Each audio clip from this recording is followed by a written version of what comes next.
పెళ్ళైనా పండగైనా వేడుక ఏదైనా పట్టు చీరల ప్రత్యేక వేదిక వారాహి సిల్క్స్. నమస్తే రమగారు. నమస్తే జయ. రమగారు, ఏదైనా మంచి కథ ఒకటి చెప్పుకుందామండి. భర్తను గెలిచిన భార్య సూపర్. ప్రేక్షకులందరికీ చాలా ఉత్సాహంగా ఉంటుంది జయ. అవునండి, మన ఫాలోవర్స్ అందరు చాలా ఆనందిస్తారు. వినటానికే బాగుంది కదా. చందమామ కథ. ఓకే అండి. పూర్వమట విదేహ రాజ్యానికి సామంతులు చాలా మంది ఉండేవాళ్ళు. సామంతుల్లో ఒక ఆయన వీరసేనుడు. ఆయన వృద్ధుడయ్యే నాటికి ఆయనకి జయంతుడని ఒక యుక్త వయసుకు వచ్చిన కుమారుడు ఉండేవాడు. ఆయన ఈ జయంతుడితో పాటు మాలిని అని ఒక పిల్లని కూడా పెంచాడు. ఆయన చనిపోయాడు కానీ ఈ పిల్లని పెంచాడు. ఈ పిల్ల ఎవరంటే ఒక మూలికా వైద్యుడి కూతురు. ఏదో సందర్భంలో ఈయనకు దెబ్బ తగిలితే ఆ మూలికా వైద్యం చేసిన ఆయన బాగా సహాయం చేశాడు, వైద్యం చేశాడు. ఈయన ఆరోగ్యం చిక్కింది. వాళ్ళ ఇంటికి వీళ్ళింటికి రాకపోక ఉండేవి. ఆ మూలికా వైద్యుడు సడన్గా మరణించాడు. ఆయనకు ఒక కూతురు ఉంది, మాలిని. ఆ పిల్ల ఈయన ఏం చేశాడంటే ఆయన మరణించేసరికల్లా నా అన్నవాళ్ళు లేని ఆ పిల్లని తెచ్చి తన భార్య అయిన లక్ష్మీదేవికి అప్పచెప్పాడు. ఈ పిల్లని కూడా పెంచు మనవాడితో పాటు అని. వీళ్ళ ఇంట్లో పెరిగింది మాలిని. అయితే ఈయనకి జయంతుడు కొడుకున్నాడు కదా, ఈ జయంతుడు మాలిని ఒక ఇంట్లోనే పెరిగారు. మాలినికి చిన్నప్పటి నుంచి జయంతుడు అంటే ప్రేమ, ఇష్టం. కానీ జయంతుడు ఎప్పుడూ ఆ పిల్లని పెద్దగా పట్టించుకోవాలి. తమ ఇంట్లోనే ఉండటం, ఆ పిల్ల తనని అట్రాక్ట్ చేయడానికి ఏ వేషము వేయకపోవటంతో అతను ఈ పిల్ల బాగుందని అందుకని చక్కగా అదేదైనా వాళ్ళ చూపులు అవి చూస్తే బాగుండేది. ఆ పిల్ల ఎప్పుడూ చూసేది కాదు. కానీ ఇతనంటే ఇష్టం ఆ పిల్లకి. ఇద్దరు యుక్త వయస్కులు అయ్యారు. వీరసేనుడు మరణించాడు. ఈ అబ్బాయి సామంతుడుగానే ఏదో సుమారుగా సామంతుడి కుమారుడుగా ఉండేవాడు. మాలిని ఎంత ఇష్టం ఉన్నా అది ఏమనుకునేదంటే అమ్మాయి, నేను వీళ్ళింటో గతి లేక పెరిగేదాన్ని, ఇతను ఏ సామంతుడి కుమార్తెనో లేకపోతే రాజుగారి కుమార్తెనో పెళ్లి చేసుకోగలిగేంత ఘనత ఉన్నవాడు, మనకెక్కడ లభిస్తుంది ఇలాంటిది అని ఇట్లా తన దీని పట్ల అంటే తన పరిస్థితిని బట్టి ఆ అమ్మాయి ఎప్పుడూ అతన్ని కొంచెం హేళగా ఏదైనా సైగ చేయటం లాంటివి కూడా చేసేది కాదు. కామ్గా ఉండేది. అయితే ఏమైంది, రాజుగారి దగ్గర నుంచి శశిభూషణ్ అని ఒక ఆయన వచ్చాడు వీళ్ళ దగ్గరికి. వచ్చి లక్ష్మీదేవి గారికి ఏం చెప్పాడంటే, అమ్మ రాజుగారికి ఏదో తీవ్రమైన జబ్బు చేసింది, ఆయన ఎన్నాళ్ళు టీకా ఇస్తాడో మనకు తెలియదు, మరి నీ కుమారుడు యుక్త వయస్కుడు ఏదో ఇంట్లో పెట్టుకుని ఉంచుకోవద్దు, నీ భర్త ఏ స్థానంలో ఆ స్థానంలో ఉన్నాడో, మహారాజా స్థానంలో ఏ ప్లేస్లో ఉన్నాడో ఆ ప్లేస్కి నీ కుమారుడు సరిపోతాడు. రాజుగారు ఆరోగ్యంగా ఉండగానే పిల్లవాడిని కనుక అక్కడ పంపేవంటే మరి ఇతనికి ఉద్యోగం స్థిరపడిపోతుంది, సామంతు గారి కొడుగ్గా కాకుండా సామంతుడుగా ఉంటాడు అని నచ్చజెప్పాడు. నచ్చజెప్పేసరికల్లా ఈవిడ ఆలోచించి కొడుకుని పంపడానికి నిశ్చయమైంది. కొడుకుని ఎక్కడికి పంపాలి, వీళ్ళు ఉన్నది చిన్న ఊరు, మహారాజాస్థానికి పంపాలంటే విదేహకి పంపించేసేయాలి. ఈ అబ్బాయి వెళ్ళిపోతాడనగానే ఈ పిల్ల మెల్లిమెల్లిగా కళ్ళ నీళ్ళు తుడుచుకోవటం మొదలుపెట్టింది. తుడుచుకుంటుంటే ఏమన్నది, ఆవిడ అడిగింది 1-2 సార్లు, ఎందుకే అమ్మాయి అంటే, పాపం రాజుగారికి జబ్బు చేసిందని బాధగా ఉందండి అని. తర్వాత ఇంకో 2 రోజులు పోయాక అతను బయలుదేరాడు. వెళ్ళాక కూడా ఈ పిల్ల కళ్ళు తుడుచుకుంటోంది. ఈవిడికి డౌట్ వచ్చింది, ఎందుకు ఈ పిల్ల ఇట ఎంతసేపు కళ్ళు తుడుచుకుంటోందంటే, ఈ అమ్మాయి ఏమంది, ఆవిడ అడిగింది, ఎందుకే కళ్ళ నీళ్ళు పెట్టుకుంటావు అమ్మడు అని అడిగితే, రాజుగారి వైద్యం నేను కుదర్చగలను, కానీ నన్ను ఎవరు పంపిస్తారు, నన్ను ఎవరు ఒప్పుకుంటారు, అందుకని ఏడుస్తానంటే ఆవిడకి నవ్వొచ్చింది. అది కాదే జయంతుడు వెళ్ళిపోయాడని ఏడుస్తున్నావు కదా నువ్వని బాగా నిలదీసి అడిగింది. అవును జయంతుడు అంటే ఇష్టమని ఒప్పుకున్నాక ఏమంది, రాజుగారికి వైద్యం చేయగలను అత్త నేను అని చెప్పేసరికల్లా, మా నాన్న నాకు ఇలాంటి వైద్యాలు చాలా చెప్పాడు చిన్నప్పుడు, 12-10 ఏళ్ళు వచ్చేదాకా తండ్రితో ఉంది, కొన్ని మూలికలు నేను గుర్తుపడతాను కూడా, మా నాన్న తీసుకెళ్ళేవాడు అని చెప్పేసరికల్లా, సరే ఈవిడ ఏం చేసింది, పిల్ల వైద్యం చేసినా చేయకపోయినా జయంతుడిని ఒకసారి చూసి వస్తుందని రాజాస్థానానికి కబురు చేసి ఈ పిల్లని బండి కట్టించి పంపించింది. బండి కట్టించి పంపించేసరికల్లా ఈ సామంతుడి ఇంటి నుంచి వచ్చింది కాబట్టి రాజుగారి అమ్మాయిని లోపల రానిచ్చాడు, కానీ ఈ చిన్న పిల్లని చూసేసరికల్లా ఆయన తెల్లబోయాడు. ఈ పిల్లని చూస్తే దానికో 18-19 ఏళ్ళు ఉంటాయి. ఈ 18 ఏళ్ల చిన్నపిల్ల ఇది నాకేం వైద్యం చేస్తుంది, మూలికా వైద్యం చిన్న పనే, ఎంత తలపండిపోవాలి దానికి. ఆయన ఏమన్నాడంటే, ఇగో నాకు నీ వైద్యం మీద నమ్మకం లేదు, వైద్యం సరిగ్గా కుదరపోతే నీ తలది ఇస్తా, వైద్యం కనుక కుదిరి నాకు జబ్బు కుదిరిపోతే ఆ స్థానంలో నువ్వు ఎవరిని కావాలంటే వాళ్ళకి ఇచ్చి నేను వివాహం చేస్తానని ఒప్పుకున్నాడు. బాగుందిగా, నువ్వు యుక్త వయస్కులవి పిల్లవి, పెళ్లి కావాల్సిన పిల్లవి కాబట్టి నీకు అద్భుతమైన పెద్ద కుటుంబంలో వివాహం జరిపిస్తా, మందు కుదరలేదో నీ తల దించేది నీకు నిరుకేనని అన్నాడు. ఆ అమ్మాయి ఒప్పుకుంది. 4 రోజుల్లో రాజుగారి జబ్బు కాస్త కుదిరిపోయింది. అమ్మాయి వచ్చేటప్పుడు మూలికలు పుచ్చుకొచ్చింది. శశిభూషణ్ వచ్చాడు కదా, ఆయన రాజుగారికి ఉన్న వ్యాధి లక్షణం అన్నీ చెప్పాడు. అమ్మాయికి ముందే తెలుసు, అక్కడి నుంచి మూలికలు పుచ్చుకొచ్చింది. మూలికా వైద్యం కుదిరింది, రాజుకు గుణం కనపడింది, శుభ్రంగా తయారయ్యాడు. 4 రోజుల కల్లా బాధలు తగ్గిపోయింది. ఆయన ఒక వారం రోజులు బాగా పుష్టి పుంజుకున్నాక ఒకరోజు మొత్తం ఆస్థానం అంతా మోహరించినప్పుడు ఈ పిల్లని వెంబడి పెట్టుకెళ్ళి అందరినీ చూపించి, వీళ్ళల్లో నువ్వు ఎవరిని పెళ్లి చేసుకుంటావో చెప్పు, నువ్వు ఎవరినంటే వాడికి ఇచ్చి నిన్ను పెళ్లి చేస్తానన్నాడు. రాజుగారు ఆజ్ఞ శిరసావహించాల్సిందేగా. ఈ అమ్మాయి ఏం చేసింది, అటు ఇటు తిరిగి జయంతుడిని చూపించి ఈయనకిచ్చి చేయండి నన్ను అంది. రాజుగారు నాడు జయంత ఈ పిల్లని పెళ్లి చేసుకో అన్నాడు. అనగానే సర్రుమని లేచాడు జయంతుడు. దీన్ని ఏం చేసుకోవటం ఏంటండి, ఇది మా ఇంట్లో పెరిగింది, మా ఇల్లు కాపెట్టుకుని ఉన్న పిల్ల, ఇది కావాలని ఎత్తేసి నన్ను పెళ్లి చేసుకోవడానికి పని చేసిందని పోట్టాడు. అనేసరికి ఈ పిల్ల అవమానపడిపోయింది. సభలో అట్లా అంటే అవమానం కాదు మరి, మా ఇంట్లో ఎంగిలి మెతుకులు తింది పెరిగింది ఇలాంటి మాటలంటే అమ్మాయి తలదించుకుని వద్దులేండి, వివాహం వద్దు, పోనీలేండి, నన్ను ఊరు పంపించేసేయండి అది అనగానే రాజు అన్నాడు, హత్తేరి నేను అన్నమాట కాదంటావా, పెళ్ళైతే నువ్వు చేసుకుని తీరాల్సిందేనన్నాడు. జయంతుడు కొళ్ళు మండిపోయింది. ఇప్పుడు కాదంటే సామంతు ఉద్యోగం పోతుంది, అదే తల్లి ఏమంటుందో ఆలోచించుకుని సరేనన్నాడు. వివాహం జరిగిపోయింది.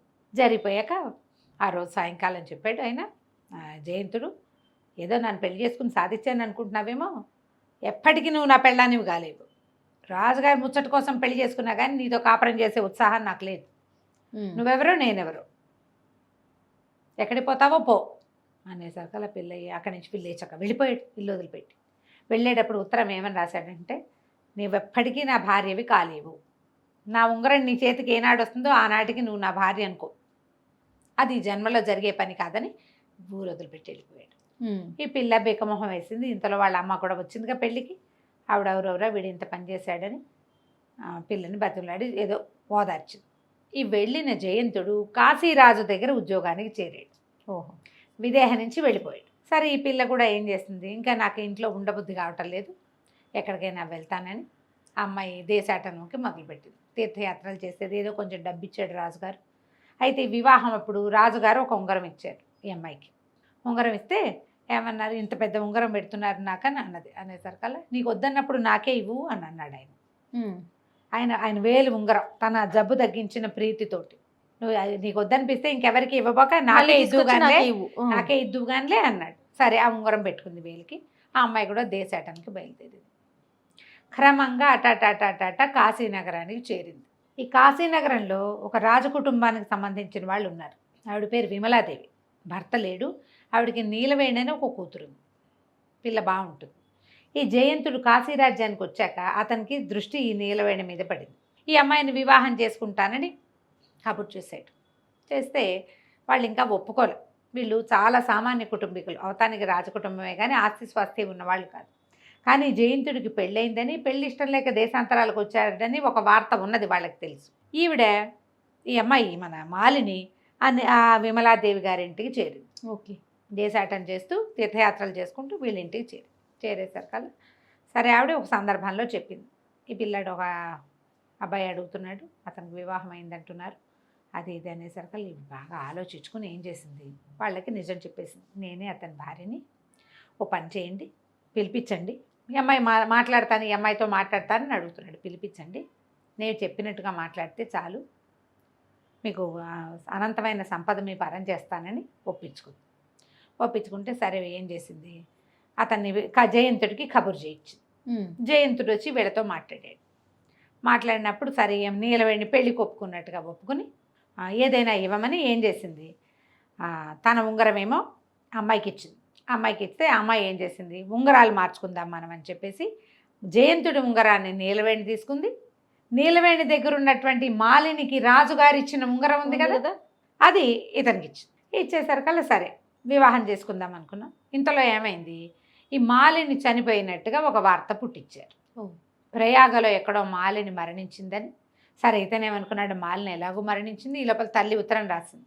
ఉత్తరం అయితే మాలిని మరణించిందని వార్త వచ్చింది, మరి నువ్వు ఇంటికి వచ్చేసి అమ్మాయికి తిలోదకాలు అవి ఇవ్వాలి కదా, భార్య కదా అనేసరికల్లా ఇతను బయలుదేరాడు. తను బయలుదేరి తల్లి దగ్గర మరి వివాహం చేసుకోవాలని అమ్మ దగ్గరికి వెళ్ళాలి, వాళ్ళని కూడా రమ్మన్నాడు. విమలాదేవిని నీలవేణిని కూడా రమ్మన్నాడు. వాళ్ళతో పాటు మాలిని కూడా బయలుదేరి. ఇంతలో ఏమైంది, ఈవిని చూడ్డానికి లక్ష్మీదేవిని చూసి చాన్నాళ్ళు అయిందని రాజుగారు ఆ ప్రాంతం వైపుకి ఎటో విడిది చేయడానికి వెళ్తూ రాజుగారు శశిభూషణుడు ఇద్దరు కలిసి ఈ లక్ష్మీదేవి గారి దగ్గరికి వెళ్ళారు, జయంతుడు వాళ్ళ అమ్మ దగ్గర. అదే సమయానికి ఇతను వచ్చాడు. వచ్చేసరికల్లా మాలిని ఎలా ఉంది ఏమిటి అని రాజుగారు అడిగేసరికల్లా మాలిని చనిపోయిందన్న వార్త చెప్తే ఆయన చాలా బాధపడ్డాడు. అయ్యో నాకు వైద్యం చేసింది ఎంత చక్కటి పిల్ల, జయంతుడికి ప్రాప్తం లేకపోయిందంటే శశిభూషణ్ అన్నాడు జయంతుడు ఎట్లాంటి దురదృష్టవంతుడు, రాజు మాటని నిలబెట్టలా, తల్లి మాటని నిలబెట్టలా, భార్యని పోగొట్టుకున్నాడు. సరే ఈ మాటల సందర్భంలో ఈయన జయంతుడికి వేలుకున్న తన ఉంగరాన్ని చూశాడు రాజుగారు. ఆయనకి ఏం డౌట్ వచ్చింది, మాలిని చనిపోవటం ఏంటి, జయంతుడే దాన్ని చంపేశాడు. ఆ పిల్ల వేలికి నేను ఇచ్చిన ఉంగరం ఉంది, అమ్మాయి ఏం చెప్పింది, నా ఉంగరాన్ని మళ్ళీ మీకే ఇస్తానంది, నేను పెట్టుకోలేకపోతే మీకే ఇస్తానంది. నా దగ్గరికి రావాల్సిన ఉంగరం జయంతుడి వేలికి ఎలా వచ్చింది, జయంతుడి వేలికి ఎలా వచ్చింది అనేసరికల్లా వెంటనే జయంత చెప్పు, నిజం చెప్పు, నువ్వు మాలిని నువ్వు నా ప్రాణదాత, ఆ పిల్లని నువ్వు చంపేసి ఉంటావు, ఈ ఉంగరం నీ దగ్గరికి ఎలా వచ్చిందని చెడామడ అరిచాడు ఆయన. అరిస్తే ఇతను పెళ్లి సంబంధం మాట చెప్పకుండా ఎవరో ఒక అమ్మాయి ఎక్కడికో వెళ్తూ నా మీద విసిరేసిందండి నువ్వు కట్టుకథ ఏదో చెప్పబోయాడు. చెప్పిన రాజు నమ్మల. ఈ వీడే ఆ మాలిని ఏలుకోవటం ఇష్టం లేక ఆ పిల్లని చంపేసి ఉంటాడు, అందుకే దాని వేలు ఉంగరం వీడి దగ్గరికి వచ్చింది, లేకపోతే ఎట్టా వస్తుంది నీ దగ్గరికి. అది ఇంతలో ఏమైంది, ఆ సుభద్రాదేవి మన విమలాదేవిను కూతురు ఈవిడ అమ్మాయి నీలవేణి వచ్చారు. వచ్చేసరికల్లా మాట్లాడుకుంటే ఇతను ఈ అమ్మాయిని నేను వివాహం చేసుకోదలుచుకున్నానని చెప్పాడు. చెప్పేసరికల్లా ఆ అమ్మాయి ఏమంది, నేనేం వివాహం చేసుకోను, ఈయన నాకేం ఇవ్వలేదు, ఈ ఉంగరం ఈవిడ ఇచ్చిందంటే నేను ఎక్కడిచ్చాను నాకు తెలియదు అంటుంది అమ్మాయి. రాజుకు అర్థం కాల. ఇతను వీళ్ళ పేరు చెప్తాడు, వాళ్ళేమో మాకు తెలియదు అంటారు, నేను ఈ అమ్మాయికి ఉంగరం ఇచ్చానంటాడు, నాకేం ఉంగరం ఇవ్వలేదు, నా వేలకు ఉంగరం ఏమీ లేదంటుంది అమ్మాయి. ఇతను ఉంగరం ఏమైంది, ఇంతలో మాలిని వచ్చి ప్రభువుకు నమస్కారం చేసింది, అత్తగారికి ఒక దండం పెట్టింది, శశిభూషణ్కి ఒక దండం పెట్టేసరికల్లా ఆయన మాలిని అమ్మ బతికే ఉన్నావా, నువ్వు చనిపోయావని చాలా బాధపడుతున్నాం మేము అనేసరికల్లా నేను బతికే ఉన్నాను. అయితే ఇతను అన్నాడు నేను మాలిని కంటితోటి చూడలే ఇప్పటిదాకా, ఇప్పుడే చూస్తున్నా, ఆ ఉంగరం నా దగ్గరికి ఎలా వచ్చిందో నాకు అర్థం కావట్లేదు అంటే నేనే ఇచ్చాను, ఇదిగో ఈ ఉంగరానికి మారుగానే తన చేతికున్న ఉంగరం చూపించింది. ఆ చేతి ఉంగరం ఎవరిది, జయంతుడిది. వాడు ఏం చేశాడు, రాశాడు ఉత్తరం, నా ఉంగరం నీ చేతికి చేరితేనే నువ్వు నా భార్యమైనట్టు అని చెప్పాడు. ఇప్పుడు ఉంగరం చేస్తే భార్య అయిన ఒప్పుకోవాల్సిందే కదా, అంతేగా. నిర్ఘాంతపోయాడు అతను. ఆ అమ్మాయి ఏం చెప్పిందంటే నాకు ఇంకో దారి లేకపోయింది, నేను కావాలని చేయకుండానే ఇలా జరిగింది, ముందు అతను పెళ్లి చేసుకునే ఉద్దేశంతో మీకు వైద్యం చేయలే, మీరు అన్నారు కాబట్టి నేను అతన్ని చూపించాను అనేసరికి జయంతుడు కూడా సర్దుకున్నాడు. అతను పెళ్ళినప్పుడు చూసిన పిల్ల వేరు, ఈ 3 సంవత్సరాల్లో ఈ అమ్మాయి ఇంకా చక్కగా తయారైంది. నీలవేణిని మాలిని పక్కపక్కన చూస్తే మాలినే బాగుందనిపించింది. తర్వాత రెండోది ఇంత ప్రయత్నం చేసి తను ఎక్కడుంటే అక్కడికి వచ్చి ఇంత ప్రయత్నం చేస్తుంటే అతనికి ఆమెకు ఎంత ప్రీతి ఉంది తనంటే, అంతేగా. దాంతో సర్దుకుని ఒప్పుకున్నాడు, నువ్వు నన్ను జయించావు, నువ్వు నన్ను గెలుచుకున్నట్టే, ఇప్పుడు ఇంత ప్రయత్నం చేసి ఆ ఉంగరం తన చేతికి వచ్చేలాగా చేసుకుంది, ఇప్పుడు వాళ్ళనైనా ఒప్పించుకుంది కదా. దాంతో రాజుగారికి దండం పెట్టి మీరు చేసిన పెళ్ళిని నేను నిలబెట్టుకుంటాను, మాలిని నేను ఏలుకుంటాను, నాతో పాటే ఉంటుంది, మేము ఇంకా భార్యాభర్తలుగా జీవిస్తామని రాజుకి అమ్మకి దండం పెట్టాడు. మాలిని ఏం చేసిందంటే తన అత్తగారు తనకి ఇస్తానన్న బంగారాన్ని అంతని ఈ నీలవేణికి ఇచ్చేసింది. ఎందుకంటే ఆమె వివాహం అవ్వాలి, వాళ్ళకి దగ్గర డబ్బులు లేవు కదా, మాట ఇచ్చింది కదా, అనంతమైన ధనం ఇస్తాను. ధనంతో వాళ్ళని కాశీ నగరానికి పంపించేసి ఈ మాలిని జయంతుడు కలిసి రాజుగారి సేవలో తరించడం కోసం మళ్ళీ విదేహ రాజ్యానికి వెళ్ళిపోయారు. కథ కంచికి మనం ఇంటికి. చాలా బాగుందండి. నమస్తే. నమస్తే. నమస్తే రమగారు. నమస్తే జయ. రమగారు ఏదైనా మంచి స్టోరీ చెప్తారా? ఆకతాయి కథ చెప్తాం. కొంతమంది ఉంటారు, వాళ్ళకేం పెద్ద దాని మీద రాబడి ఉండకపోయినా ఇతరులను ఏడిపించుకు తినేవాళ్ళు, వేళాకోళం చేసేవాళ్ళు, ఏడిపించుకు తినేవాళ్ళు, ఏమనాలి టక్కరితనంతో మోసగించేవాళ్ళు, ఎరకాటల్లో పెట్టేవాళ్ళు, ఇలా తమాషాగా ఉంటారు. చందమామ కథల్లో కథ ఎప్పుడో చదివా నేను, అది చెప్తామా వద్దా అని ఆలోచించి ఊరుకున్నా. ఎందుకు రమ్మగారు? గుర్తొచ్చింది. ఎందుకు వద్దనుకున్నా? ఆకతాయి కదా ఎందుకన్నా? అది నేర్చుకుంటారట? ఏమోలే, ఏమిటో. ఇప్పుడు ఏంటంటే మనం ఖలీఫా కథలు చెప్తున్నాము, చైనా జానపద కథలు అలాంటివి చెప్తే ఫ్రాన్స్ జానపద కథలు, మీరు ఇలాంటివి చెప్తారేంటి? అలాంటి భావాలు వస్తున్నాయి, కథలు వెతకలేక చచ్చిపోతున్నాను నేను. కథల్లో కూడా ఇలాంటి భావాలు ఉంటాయి. భావాలకి తక్కువే ఉండదు, మనకి చాలా ఉంటాయి. కథ కాదా ఇంపార్టెంట్? కథ ఒకటే ఎందుకు అవుతుంది జయ? అట్లా పలానా స్టోరీలే చెప్పాలని అలా గిరిగీసుకుని కూర్చుంటే ఇన్ని స్టోరీలు ఎలా చెప్పగలుగుతామండి? కొన్ని వేల స్టోరీస్ కదా. అవన్నీ ప్రశ్నలు మీరు వేయకూడదు, మేము ఇలాగే అంటాం. అంతేనా? మేమంతే. ఏదైనా చెప్పగానే మీరు గాజులు వేసుకోలేదు, మీ మెళ్ళలో మంగళసూత్రాలు ఉన్నాయా, బొట్టు పెట్టుకోలేదు ఇవే మీరు వాళ్ళు మేకప్ చేసుకున్నారు ఎందుకు అలాంటివి అడుగుతారు. అంటే అలా ఒక ఉద్రేకం వస్తుంది. మరి అలాంటప్పుడు మీరు ఇలాంటి పిచ్చి పిచ్చి వేరే కథలు చెప్పవకండి. అలాంటివి కూడా వచ్చినా సరే ఇంకా కథలు లేవు, నాకు దొరికింది కదా చెప్తా అంతే. కాదు రమ్మగారు, మనం తాగే నీరు కానీ పీల్చే గారి కానీ మనది అని రాస్తుంటుందా అండి? అలా ఉండదు, కానీ ఇట్లాగే ఇంకా ఆలోచించలేకపోతే ఎట్లా రమ్మగారు? ఫార్వర్డ్గా ఆలోచించొద్దా కదా? మంచి విషయమా పోనీ, అది వినటం వల్ల మనకు సంతోషం వచ్చిందా, దానివల్ల మోరల్ తీసుకోండి తీసుకోకపోనివ్వండి, మోరల్స్ పక్కన పెట్టు, కాలక్షేపం ఒక మంచి విషయం కదా. దాంట్లో కూడా ఇలా రూల్స్ అండ్ రెగ్యులేషన్స్ పెట్టుకుంటే చేసే వాళ్ళకి చెప్పే వాళ్ళకి చాలా ఇబ్బంది ఉంటుందండి. కష్టమే కొంచెం. అప్పుడప్పుడు కాస్త నేను దీన్ని ఫేస్ చేస్తున్నాను. నాకు పర్సనల్ మెసేజెస్ వచ్చేస్తుంటాయి, మీరు ఇలాంటివి చెప్పకండి, ఫలానా స్టోరీసే చెప్పాలి. సరే, టిల్ అనేవాడు ఒకటి పేరు. ఇదేంటంటే మన దగ్గర ఒక కెమెరామెన్ ఉన్నాడండి, టిల్లు. మన డీజే టిల్లు ఉన్నాడు కదా, అలాగా. ఈ టిల్ ఏంటంటే జర్మనీ కథ. ఇది ఒక పేద సామాన్య కుటుంబంలో పుట్టాడు. చిన్నప్పటి నుంచి చిలిపివాడు, ఏదో ఒక కొంటె పని చేసేవాడు, అల్లరి చేసేవాడు. ఎవరి పైనుంచి దూకుతారో వాళ్ళకి అదేదో దొరుకుతుందని పిల్లల మధ్య పందాలు పెట్టి వాడు మాత్రం దూకేవాడు కాదు, అందరు దూకేవాళ్ళు. చిన్నప్పుడు ఒకటి చెప్తుండేవాళ్ళు, ముక్కు కొక్కితే ఆంజనేయ స్వామి కనిపిస్తాడు. అందరి పిల్లలందరికీ ముక్కు మీద పుళ్ళే 108 సార్లు కోకాలి. తర్వాత ఏమవుతుంది, ముక్కు మీద ఇక్కడ దూలం మీద పల్చగా ఉంటుంది కదా స్కిన్, అందరి పిల్లలకి ముక్కు మీద పుళ్ళు ఉండేవి. అసలు ఎవడు చెప్పాడో వాడు చచ్చినా కొక్కునేవాడు కాదు. వీడు కూడా అలాంటి వాడు అన్నమాట.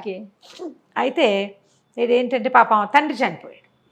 వాళ్ళమ్మ ఇంట్లో ఉన్నవి మన్నవి అవి ఇవి పెట్టి ఎటాగొట్టా సంసారం నడిపింది. ఓ రోజు కూర్చుని ఏడుస్తూ కూర్చుంది. నువ్వు ఎందుకు పనికిరావురా, ఏం పని చేయవు, నీకు ఆటకాయతనము ఆటకాయతనము అల్లరి కొంటెతనము తప్ప, సోమరిపోతువు నువ్వు, 10 రూపాయలు తేలేవు, 10 రోజులు అన్నం గడపలేవు, మీ నాన్న సంపాదించి పెట్టింది తినేసాం, ఆయన కొనిపెట్టినవి మింగేసాం, అన్నీ అయిపోయినాయి, నువ్వు నేను మిగిలాం, ఈ పూరు గుడిసె ఒకటి ఉంది మనకి అనేసరికల్లా అమ్మాట ఏడబాకే, నీకేం కావాలి, డబ్బులే కదా, తిండి అంతేగా, నేను చూస్తాలే అన్నాడు.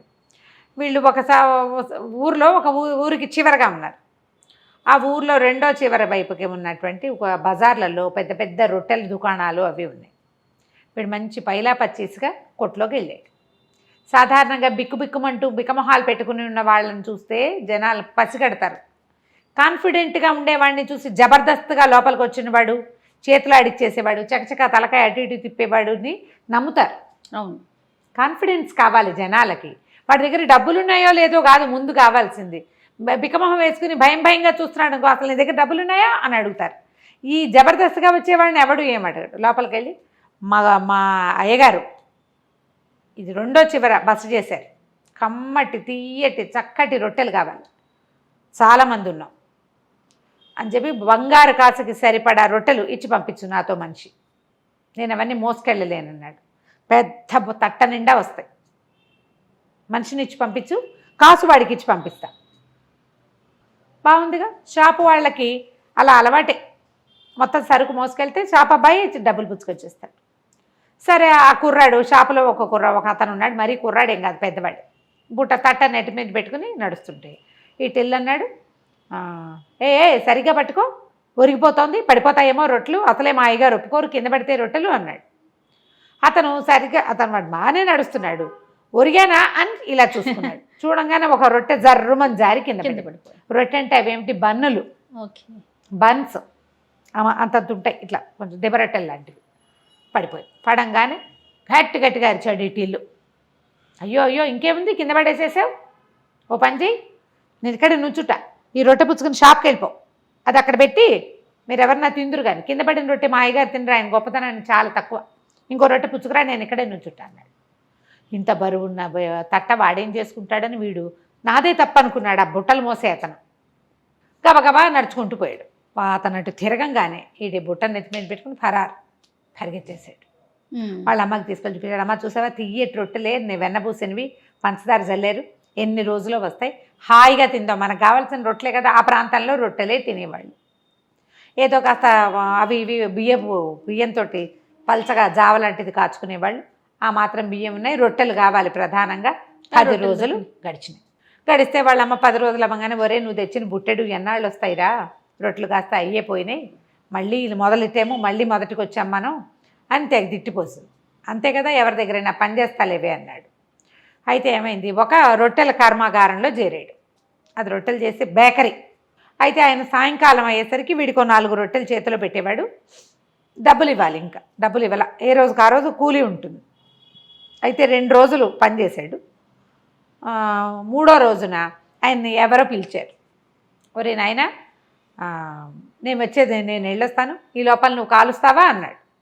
ఏం కాల్చమంటారు అన్నాడు. ఏం కాలుస్తావురా, గుడ్ల గుబులు కోతులును వాటిని కాలుస్తావా, రొట్టెలు కాల్చు పింజారి వెదవా, బుద్ధి లేదు నీకు అని కేకలేసి వెళ్ళిపోయాడు. వీడేం చేశాడు, ఆ మొత్తం మైదా పిండి అంతా చక్కగా నున్నగా చేసి రొట్టెలు గుండ్రంగా చేయాలి కదా, ఒకటేమో గుడ్ల గూబ ఆకారంలో ఒకటేమో కోతాకారంలో చొప్పున ఇన్ని గుడ్ల గూబలు ఇన్ని కోతులు చేసి అక్కడ పెట్టాడు.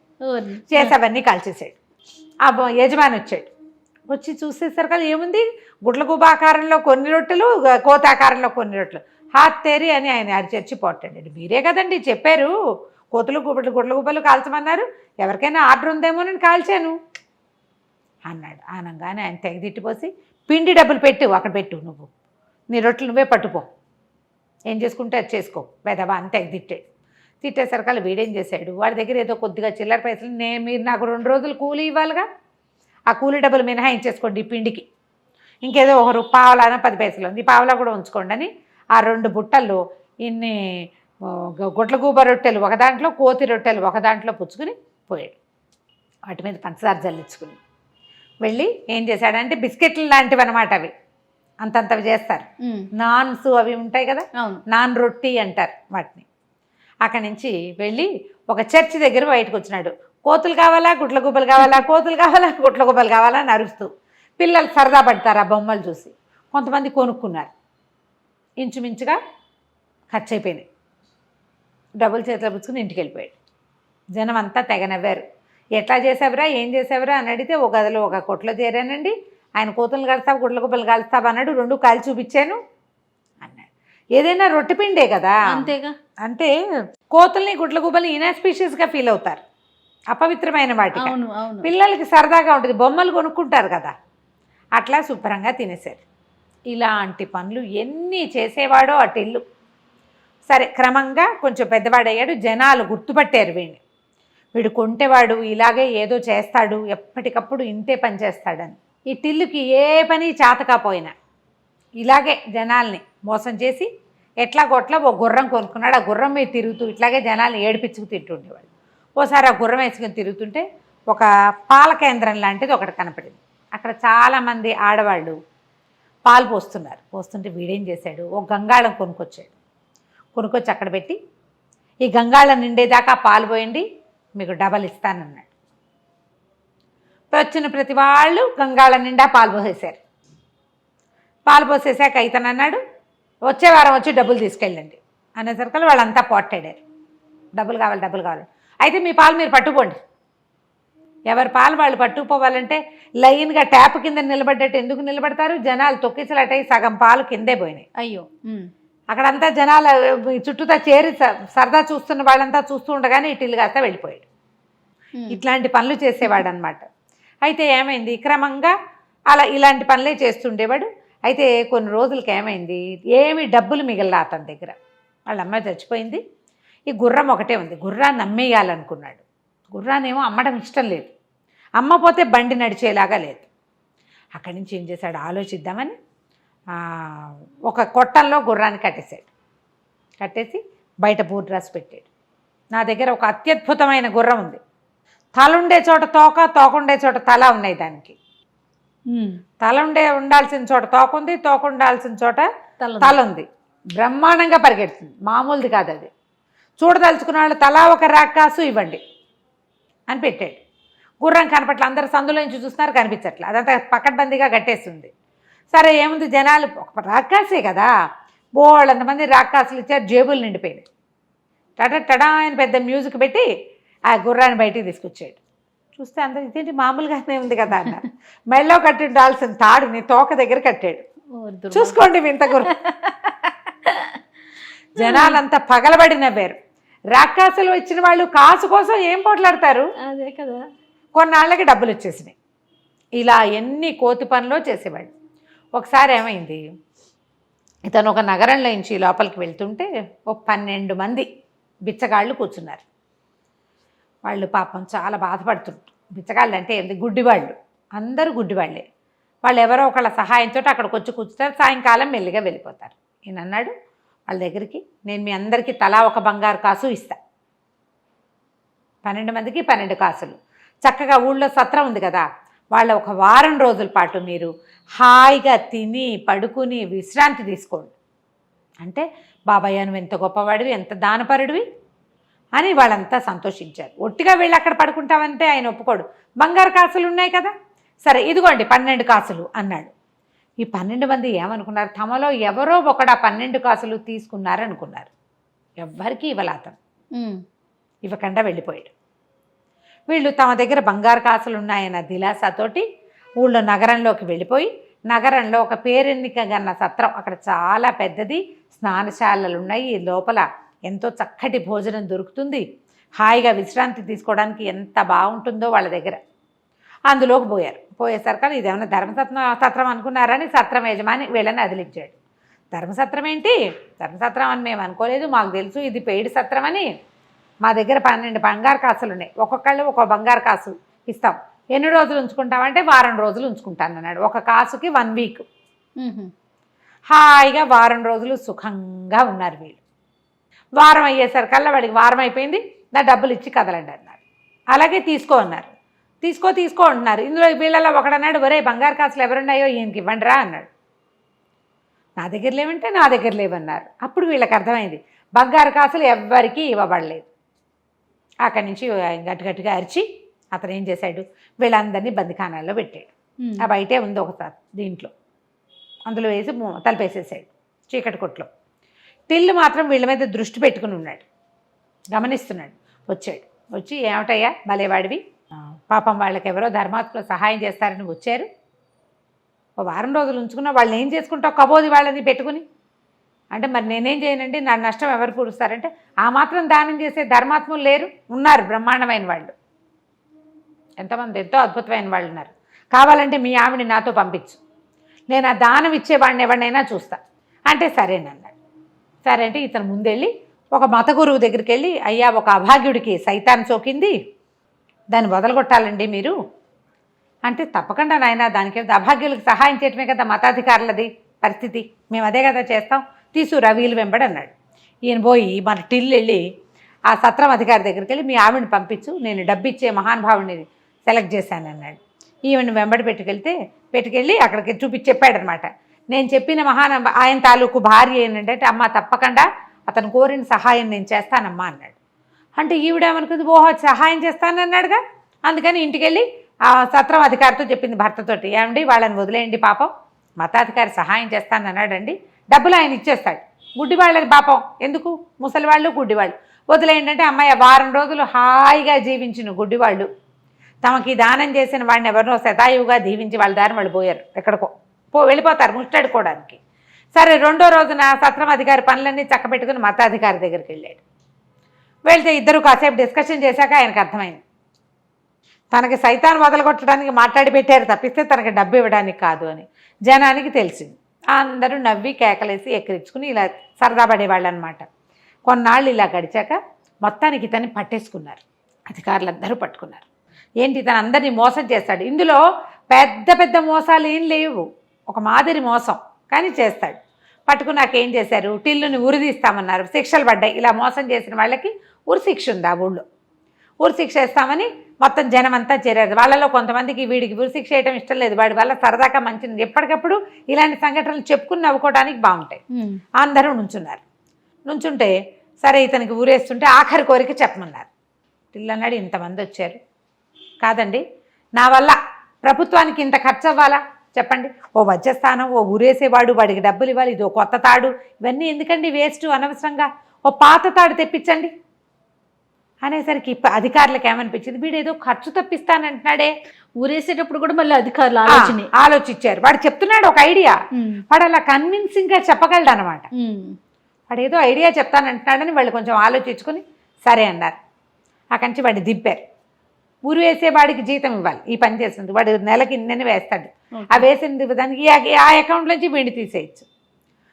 కొత్త తాడు కూడా వేస్ట్ అవ్వదు. తాడు తీసి పక్క పెట్టి ఓ తాడు తెప్పించారు, కిందకి దింపారు, ఆ తాడు చేతికి ఇచ్చారు.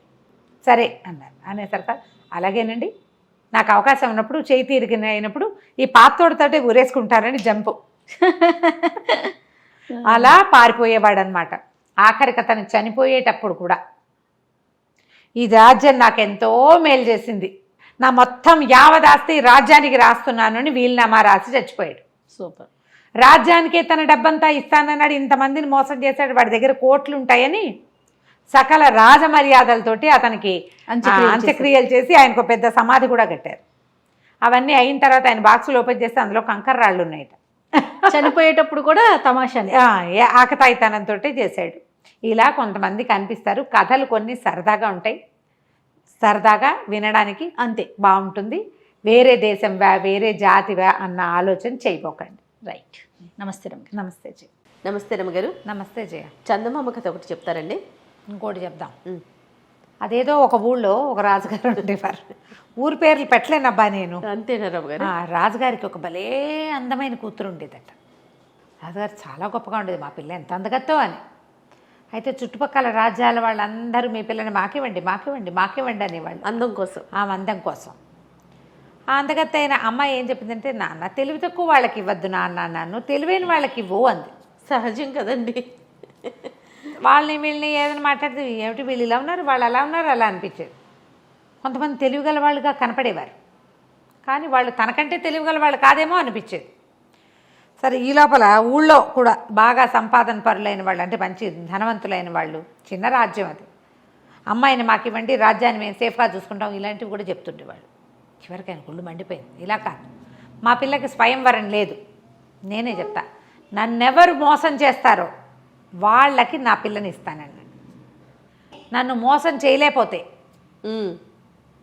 100 కొరడ దెబ్బలు బడికి అని చెప్పాడు. అయినా సరే రాజకుమార్తె తాలూకు సౌందర్యం పట్ల ఆసక్తితోటి వారా వీరా వచ్చేవాళ్ళు రాజుగారికి ఏవో ఒకటి పిచ్చి మాటలు చెప్పి ఆయన్ని మోసం చేయలేక ఆయన్ని బోల్తా కొట్టించడం వాళ్ళ వల్ల గాక కొరడా దెబ్బలు తినిపోయేవాళ్ళు. క్రమంగా యువరానికి పెళ్ళవుతుందని ఆశ కోల్పోయారు జనాలు. రాజుగారు అతి తెలివి కలిగిన వాడు, ఆయన మోసం చేయటం అంత ఈజీ కాదు. ఎలాగా? సరే, ఈ ఊళ్ళో ఒక వ్యాపారస్తుడు ఉన్నాడు, మంచి డబ్బులున్నాయి ఆయనకి. ఆ పళాన 2-3 రాజ్యాలు కొనేయగలడు ఉన్న పళాన. అయితే ఆయనకి 3 అబ్బాయిలు ఉన్నారు. పెద్దవాళ్ళు ఇద్దరు మంచి చురుకైన వాళ్ళు. వ్యాపారం 3 పువ్వులు 6 కాయలు 16 పువ్వులు కూడా చేసి పారేశారు. 3వ వాడి పేరు బుద్ధుడు.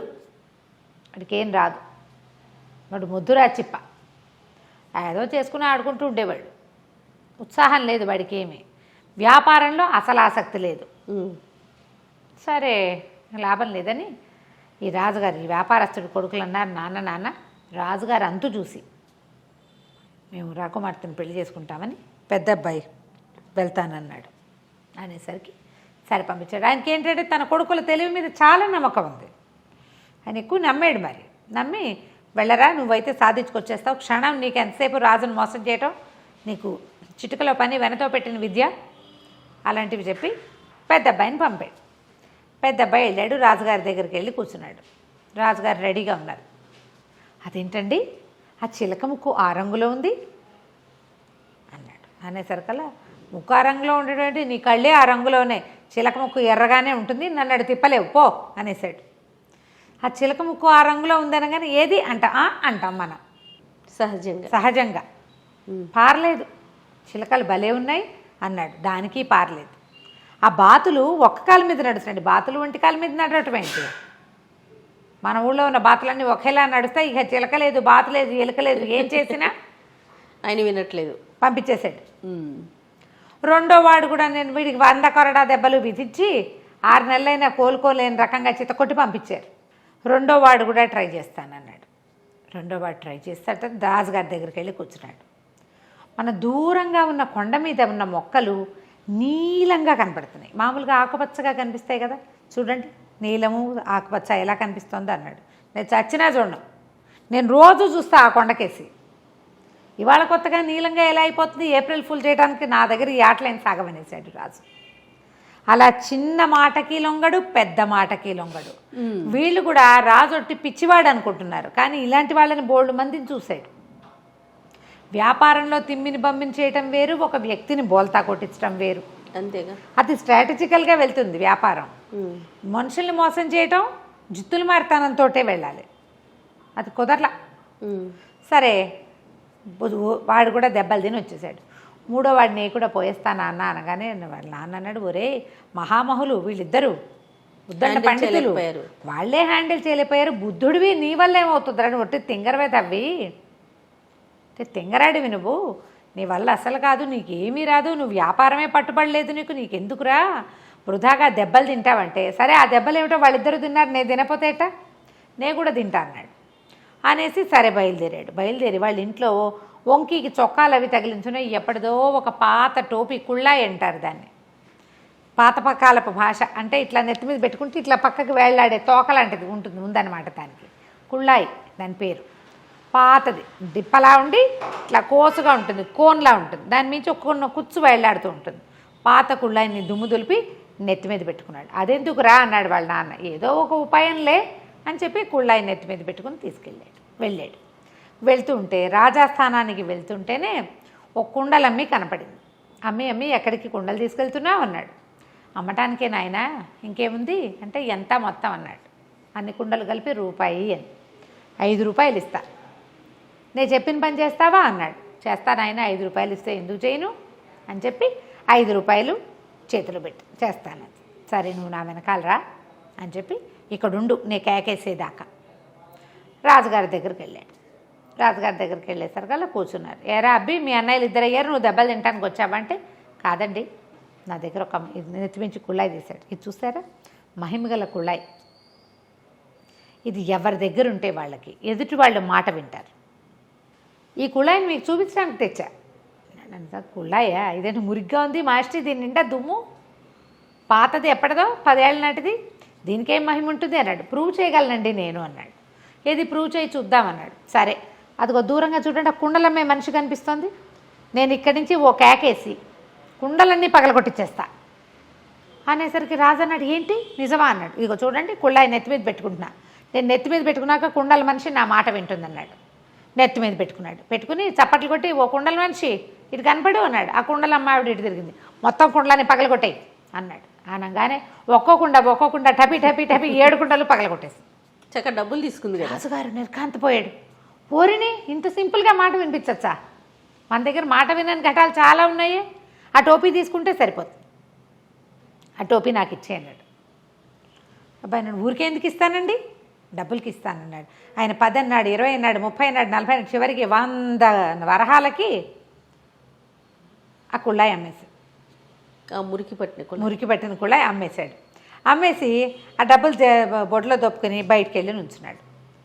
రాజుగారు ఆ కుళ్ళాయి తను పెట్టుకుని దారిపోయేవాడెవడనో చప్పట్లు కొట్టి పిలిచి, అరే ఉన్న పళ్ళని దాని నుంచి దూకేంటే ఎందుకండి అన్నాడు వాడు.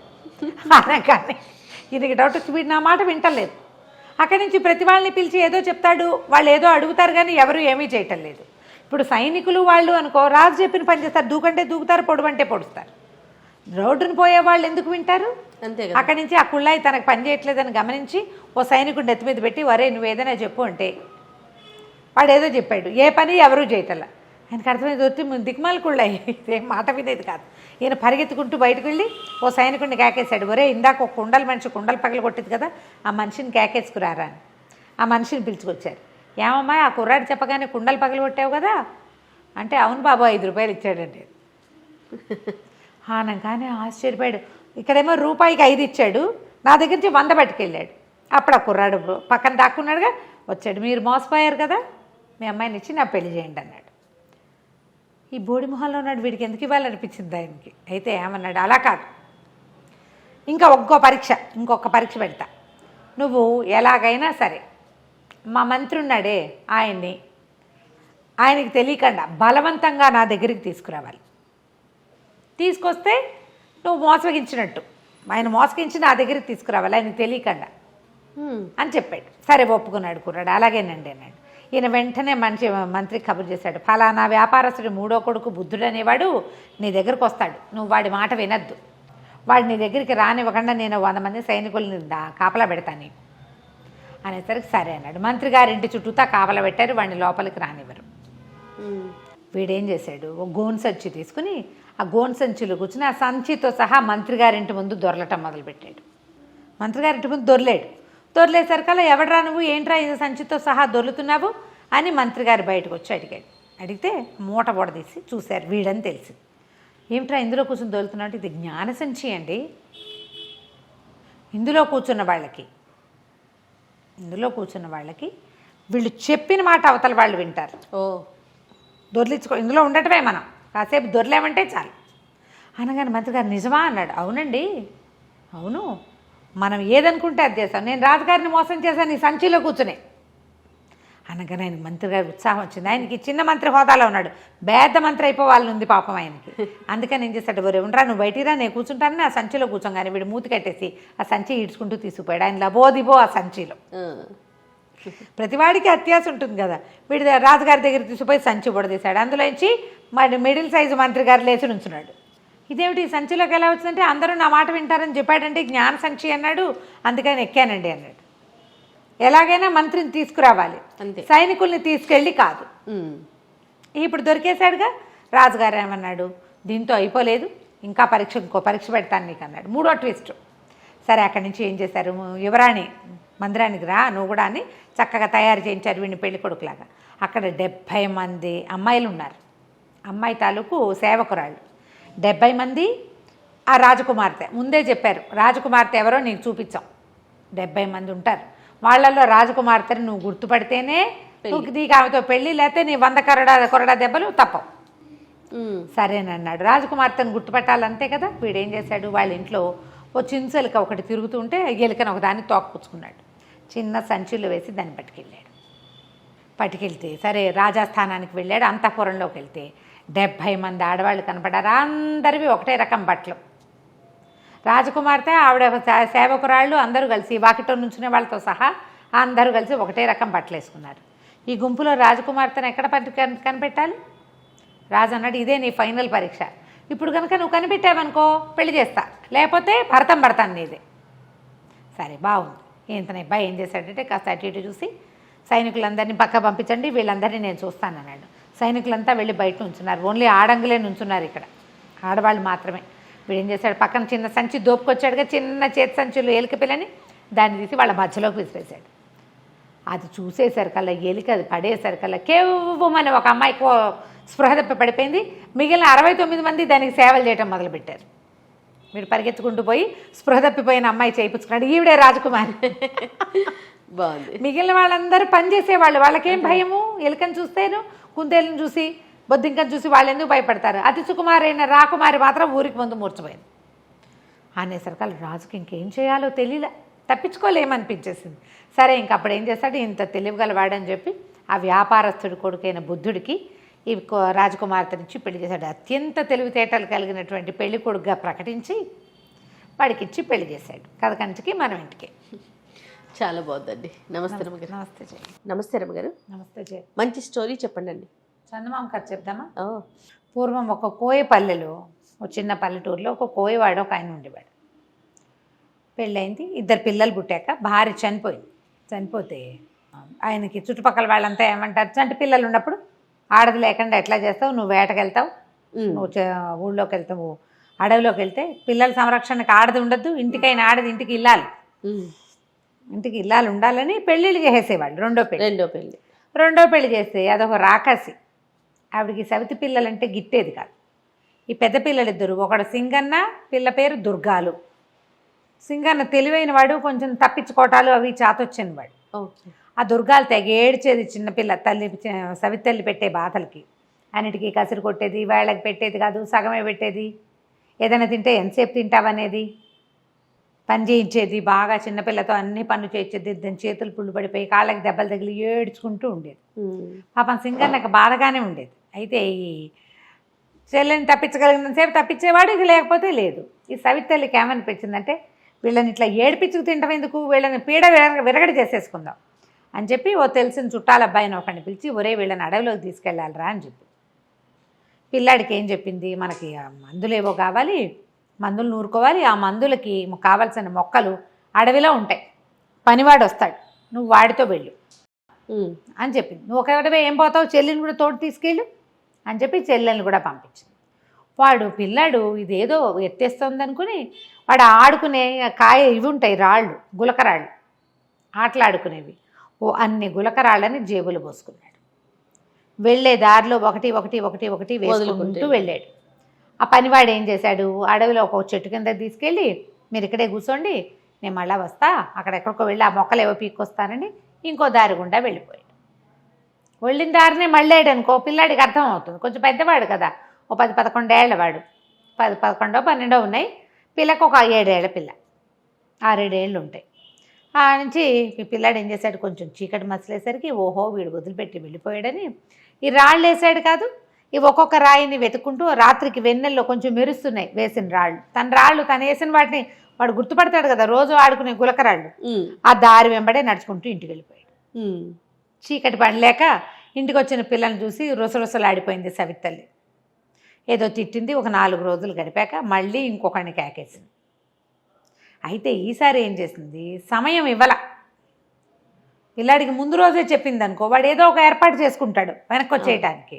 అప్పటికప్పుడు నువ్వు వెళ్ళమని పంపించింది. పంపిస్తే వీడేం చేశాడు, వాళ్ళ అమ్మ ఆవిడేం చేసింది, పిల్లడికి రొట్టెలు ఒత్తి మాడిపోయిన రొట్టెలు అంత బెల్లము ఇచ్చింది. వీడేం చేశాడు, ఆ రొట్టెలు చిన్న చిన్న ముక్కలు చేసి వెళ్ళే దారిలో వేసుకుంటూ పోయాడు.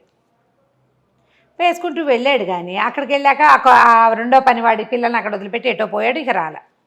వీడు రొట్టెలు వెతుక్కుంటూ వెనక్కి వద్దాం అనుకున్నాడు కానీ అడవిలో ఈ రోడ్ల మీద పురుగులు, చీమలు అవి ఇవి ఉండవు, తినేసినాయి. రొట్టెలు కాస్త ముక్కలన్నీ పిండి పిండి అయిపోయి ఎవరిది వేడి దారిని పట్టిన అవి పోయినాయి. దారి కనపడలా. ఇక ఏం చేస్తాడు, వెతుక్కుంటూ వెతుక్కుంటూ వెతుక్కుంటూ ఈ చెల్లెల్ని వెంటేసుకుని ఏవో 2 కాయలు ఏవో కనపడితే ఆ 2 కాయలు, బెల్లం ముక్క ఒకటి ఉంది, బెల్లం ముక్క పెట్టి చెల్లెలకి తినిపించాడు. వాడు నడవడం మొదలుపెట్టాడు. వెళ్ళగా వెళ్ళగా వెళ్ళగా కొంచెం వెన్నెల రాత్రులు వాడికి ఒక పెద్ద దేవాలయం ఒకటి కనపడింది. దేవాలయం నిండా సజీవ శిల్పాల్లాగా ఉన్న బొమ్మలు ఉన్నాయి. ఏమిటో సరే ఏమన్నాడు, చెల్లెల్ని కొంచెం గట్టెక్కించి నుంచోబెట్టి దాని మీదగా ఏవో చెట్లు కనపడుతున్నాయి, పైకెక్కితే వెలుతురు బాగా కనపడుతుంది, ఇంటికి దారి కూడా కనపడుతుంది, నువ్వు ఇక్కడే నుంచో అని ఆ గోపురం మీదకి ఎక్కాడు. ఎక్కేసరికల్లా అన్ని బొమ్మలు మనుషుల బొమ్మలు ఉన్నట్టే ఉన్నాయి. అవి ఎక్కి ఎక్కి ఓ పక్క నుంచి ఓ చెట్టు ఏదో ఇట్లా వాలి ఉంది ఆ గోపురం మీదకి, దానికి నిండా కాయలు కనపడుతున్నాయి. పిల్లాడు ఏం చేశాడు, ఆశకి ఆకలిస్తుంది, మధ్యాహ్నం ఎప్పుడో తిన్న అన్నం పాపం, ఆ రొట్టెలు తినలేదు, ఇంత బెల్లం ముక్క నోటేస్తున్నా అంత బెల్లం చెల్లెలకే పెట్టేశాడు. కాయ ఒకటి పట్టుకు లాగబోయాడు. కాయ కోసాడు. కోసేసరికల్లా గంటలు గణ గణ గణ గణ మోగిపోయినాయి ఆ దేవాలయంలోవి. కాయ కోయగానే మోగినాయి. మోగేసరికల్లా ఆ దేవాలయం లోపల నుంచి ఒక గూడల్లి ఉంది. ఒక ఆవిడ బయటకు వచ్చి, ముస్సిలి మామ, అయ్యో ఎవర్రా పిల్లలు, ఏమిట్రా, ఎక్కడి నుంచి వచ్చారా అని కేకేసుకుంటూ వచ్చింది. కింద నుంచున్న 6-7 ఏళ్ల చిన్నపిల్ల, పైన ఎక్కిన కొంచెం పుష్టిగా ఉన్న పిల్లవాడు కనపడేసరికల్లా కేకేసింది, రండిరా రండిరా, మా నాయనే అడవిలో తిరుగుతున్నారా, దారి తప్పిపోయారా, రండి రండి అని లోపల తీసుకుపోయింది. చక్కగా సుష్టుగా అన్నం పెట్టింది. పప్పు కూర అన్నీ వేసుకుని శుభ్రంగా తిన్నారు. తెల్లవారు లేచి మా ఇంటికి వెళ్ళిపోతామవ్వా అని చెప్పాడు. అలాగేరా, అంతకంటేనా అంది. కానీ తెల్లారి లేవలా సింగన్న. తెల్లవారేసరికల్లా ఒక గూడు లాంటి దాంట్లో ఎలా ఉందంటే అది ఒక జైలల్లే ఉంది, గుహల్లే ఉండి జైలల్లే ఉంది. మంచానికి వేసి తాళ్ళకేసి కట్టేసి ఉన్నాడు వాడు. ఏ మంచం మీద పడుకున్నాడో ఆ మంచం మీద తాళ్లతో కట్టేశాడు. అయ్యో, తను జైల్లో ఉన్నట్టు అర్థమైంది వాడికి. తల తిప్పి చూస్తే కనపడుతోంది. ఏం చేస్తాడు, మంచం మీద పడి ఉన్నాడు. చెల్లెలేదని బాగా ఇదైపోయాడమ్మో, చెల్లె ఏమైపోయిందని. అది మాత్రం అటు ఇటు తిరుగుతోంది. దాన్ని కట్టేలా దీనికి ఇంతలా తాళం వేశారు ఈ జైలుకి. అక్కడి నుంచి ఆ పిల్లతోటి ఆ పని ఈ పని అన్ని పనులు చేయించేది ఆ ముసలిది. చెల్లెలు తన్నయ్య లేకుండా బయటికి పారిపోయి అదేం చేస్తుంది, అదే అంత ధైర్యం లేదు. పైగా పిరికి పిల్ల, అన్నిటికీ ఏడుస్తుంది అది. అన్నయ్య ఇక్కడే ఉన్నాడు కాబట్టి అక్కడక్కడే తిరుగుతోంది. దానికో ముద్ద పెట్టేది. అక్కడి నుంచి వీడికి మాత్రం తిండికి లోటు లేదు. ఒక పూట ఏం చేసింది, మర్నాడు ఆ మంచం నుంచి ఊడదీసి చేతులు కట్టేసి ఆ గోడ కానించి కూర్చోబెట్టింది. వాడు అక్కడక్కడే తిరగచ్చు కానీ జైలు నుంచి బయటికి రాకూడదు. రోజు మంచిగా వంట చక్కగా చేసి వీడికి తినిపించేది. తినిపిస్తుంటే సరే బాగానే చెల్లెలే పట్టుకొచ్చేది. ఏం చేసావు పని, వాళ్ళు నువ్వేం తిన్నావు, నువ్వు ఎక్కడికి వెళ్ళావు అంటే అది చెప్పేది. ఆ పని చేసా, ఈ పని చేసా, అక్కడ తిరిగా ఇక్కడ తిరిగా, అవి తిన్నా అని అన్నయ్యకి అన్నం పెట్టేది తీసుకొచ్చి రోజు చెల్లెలే మోసుకొచ్చేది. 3 రోజులకు ఒకసారి ముసలిది వచ్చి ఏదిరా అబ్బాయి నీ చేతి వేళ్ళు నాకు అందించు అని అడిగేది. అది కొంచెం చీకటిగా అనిపించేది. చేతి వేళ్ళు బయటకు పెడితే ఆ చేతిని ఇలా ఇలా నొక్కి చూసి ఇంకా బలవలా అనేది. వీడేం చేశాడు, ఇదేదో ఎత్తేసిందని ఆ లోపల అంతా చీకటి చీకటిగా ఉందిగా అటు ఇటు చేతులు కదిపి చూస్తే ఏవో ఎండు కట్టెలు పుల్లలు చాలా ఉన్నాయి. ఓ పుల్ల తీసి సన్నగా ఉన్నదాన్ని ఏదైనా నీ చెయ్యని దిచ్చు అనగానే ఆ పుల్లని దించడం మొదలుపెట్టాడు.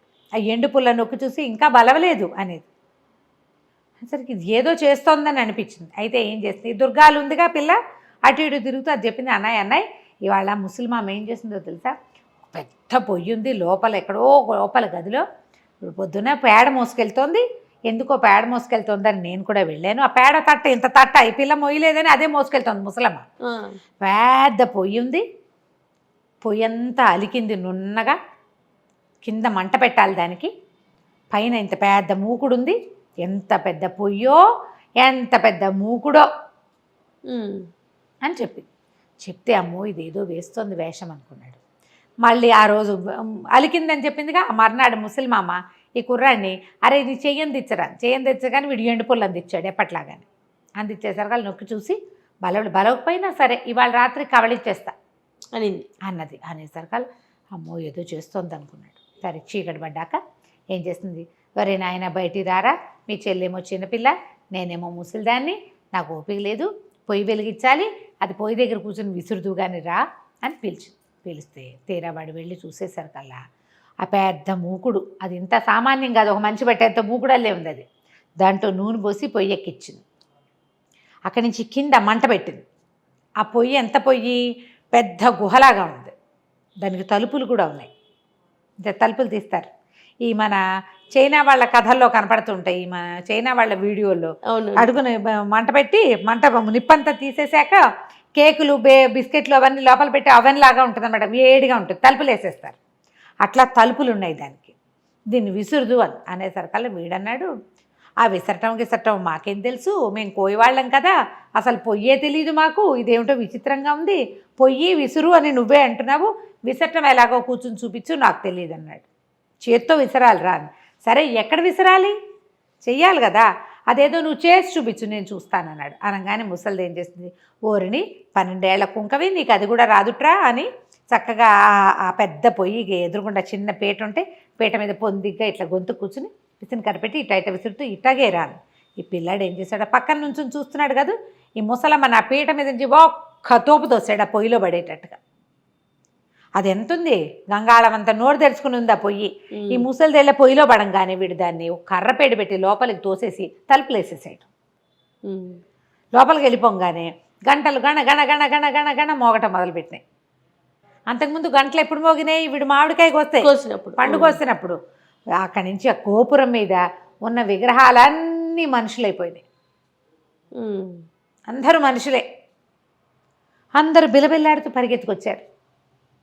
ఏదో అయ్యింది ముసల్దానికి, అందుకే మేము ఇలా మామూలుగా అయిపోయామని వెతుకుతూ లోపలికి వచ్చేది. వీడేం చేశాడు, ఈ లోపల ముసల్దాన్ని తోసేశాక ఈ చెల్లెలు చేయిపుచ్చుకుని ఇది ఎక్కడుంది, మామూలుగా వీళ్ళు రోజు తిరుగుతున్న చోట్లేదు, ఎక్కడో లోపలుంది.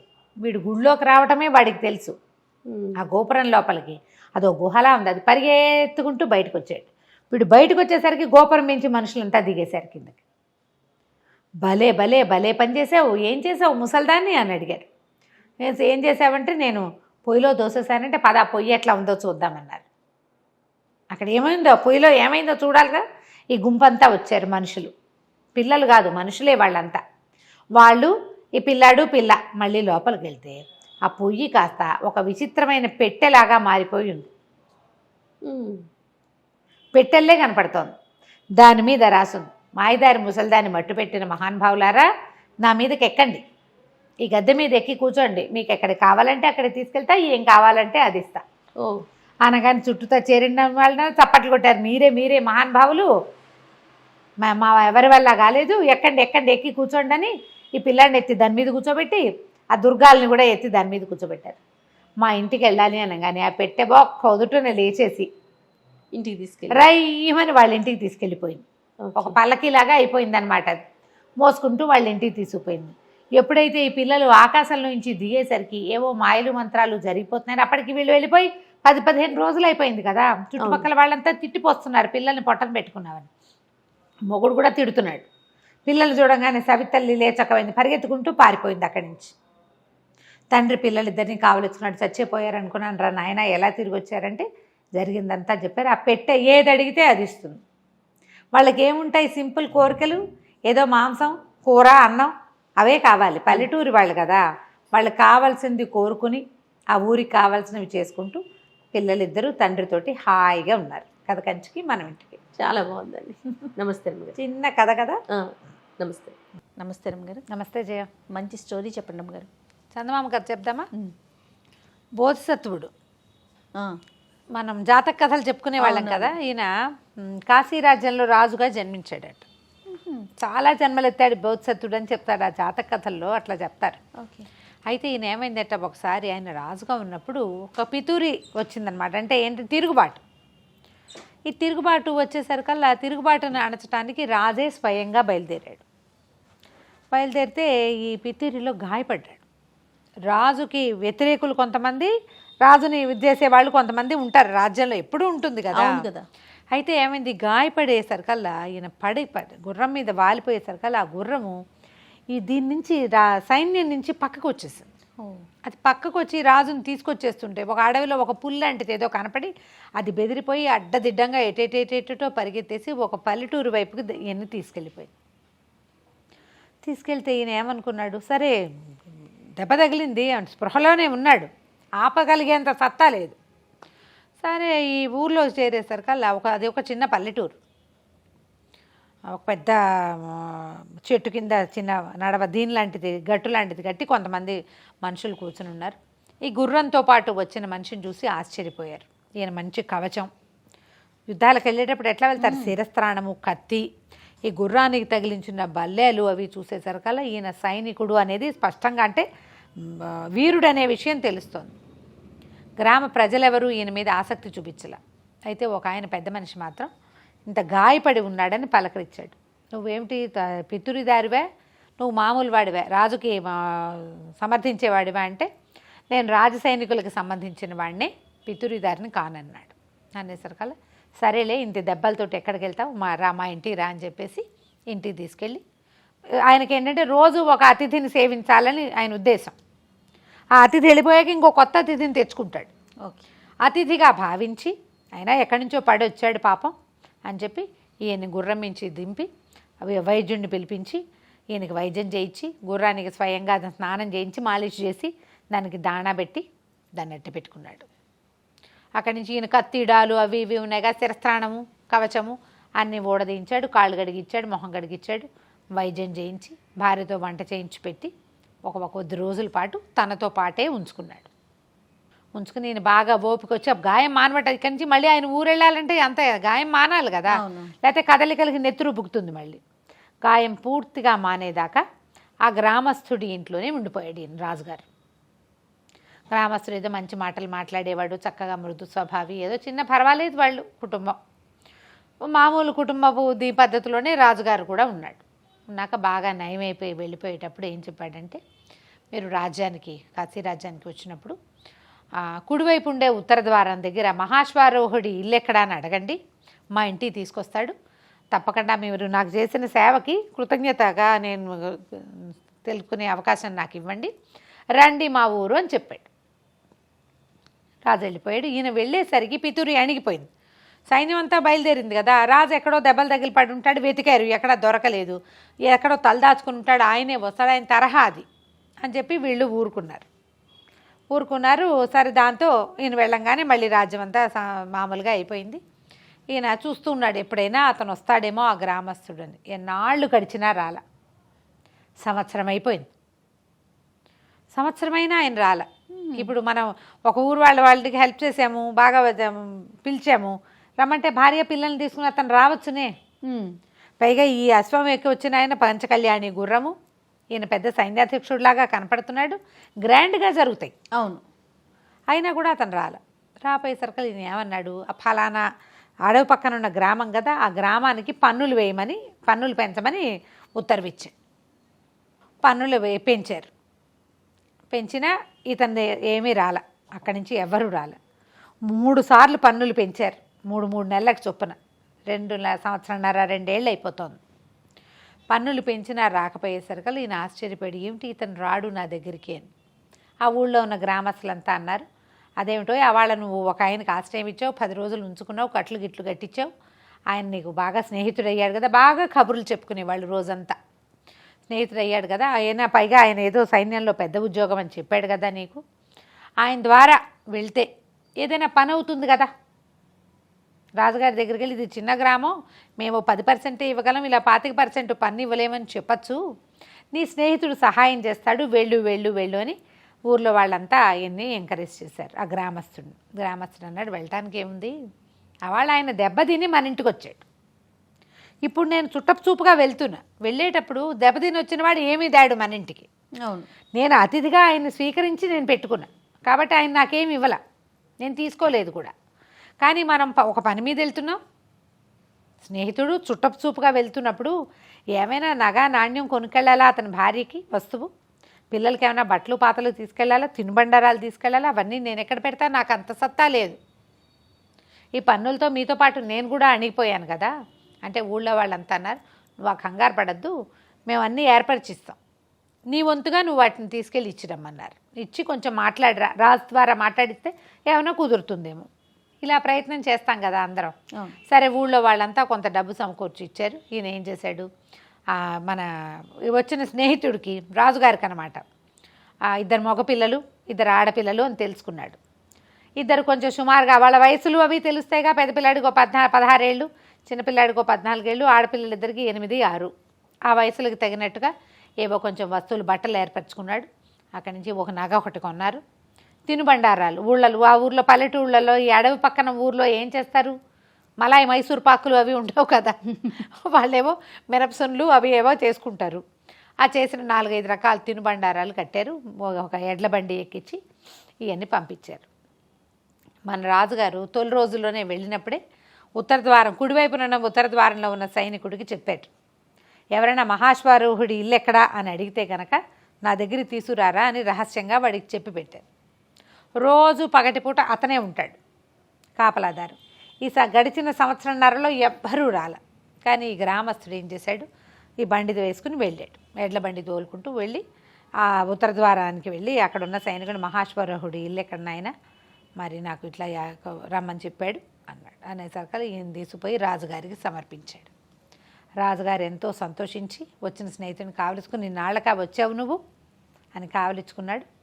అక్కడి నుంచి ఆయన ఇచ్చిన నగని ఆయన ఎదురుగుండానే రాణిగారి మెళ్ళో పెట్టాడు, ఓ సన్నటి గొలుసుని. తర్వాత బట్టలు వస్త్రాలు తను ధరించాడు, పిల్లలకి ధరింపజేశాడు, ఆ పదార్థాలన్నీ తిన్నాడు. ఎంతో సంతోషంగా నువ్వు ఇంతకాలానికి వచ్చావు, నీకు అర్ధరాజ్యం ఇస్తున్నానని ప్రకటించాడు. ప్రకటించేసరికల్లా ప్రకటన వరకు బాగానే ఉంది, భార్య పిల్లలు ఊరుకున్నారు.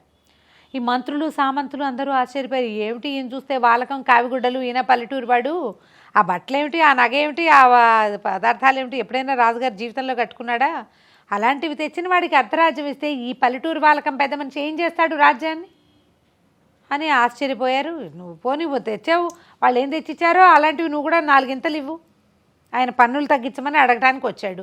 పన్నులు తగ్గించేయి, మానే పన్ను మొత్తం కావాలంటే, అంతేగాని అర్ధరాజ్యం ఇవ్వటం ఏంటి అనేసి ఏం చేశారు, రాజుగారి పెద్దబ్బాయిని 16 ఏళ్ళ వాడు, ఇంకో 2 ఏళ్ళు పోతే 18 నిండితే 20 నిండితేనో అబ్బాయిని యువరాజుని చేస్తారు. రేపు రాజు కాబోయేది వాడేను. అక్కడి నుంచి అబ్బాయిని పిలిచి, నాయన నువ్వు హక్కుదారివి, నీ రాజ్యంలో సగం ఇచ్చేస్తే మిగిలిన అర్ధరాజ్యంలో నువ్వు మీ తమ్ముడికి ఏమి ఇస్తావు, నీ చెల్లెళ్ళకి ఏమి ఇస్తావు, మీ నాన్నగారిని నువ్వు కనుక్కోమన్నారు.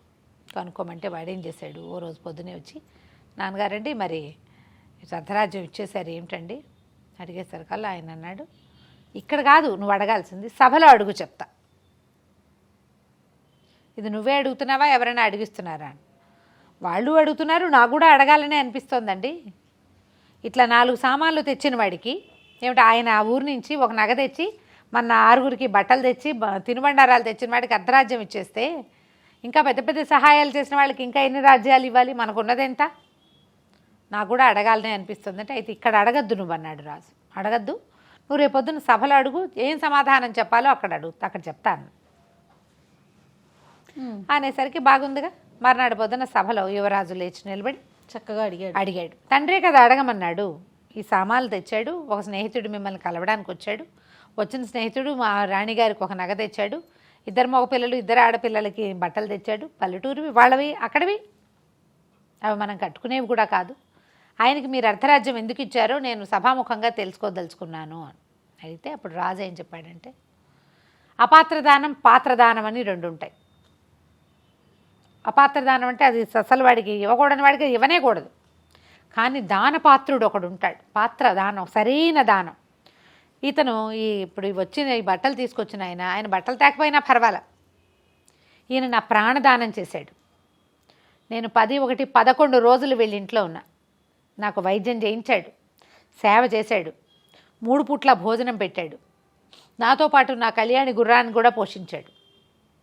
అతిథిని పోషించాలన్న ఒక సామాన్య రైతు కుటుంబంలో ఉన్న వాళ్ళకి అతని పెట్టుకున్న నియమం ప్రకారం నాకు కావాల్సిన ఆహారాన్ని ఆరోగ్యాన్ని ఇచ్చి ప్రాణాలు రక్షించి వాళ్ళ ఆ ఊళ్ళో ఎవ్వరూ నన్ను తీసుకోలే, అతను ఒక్కడే తీసుకున్నాడు.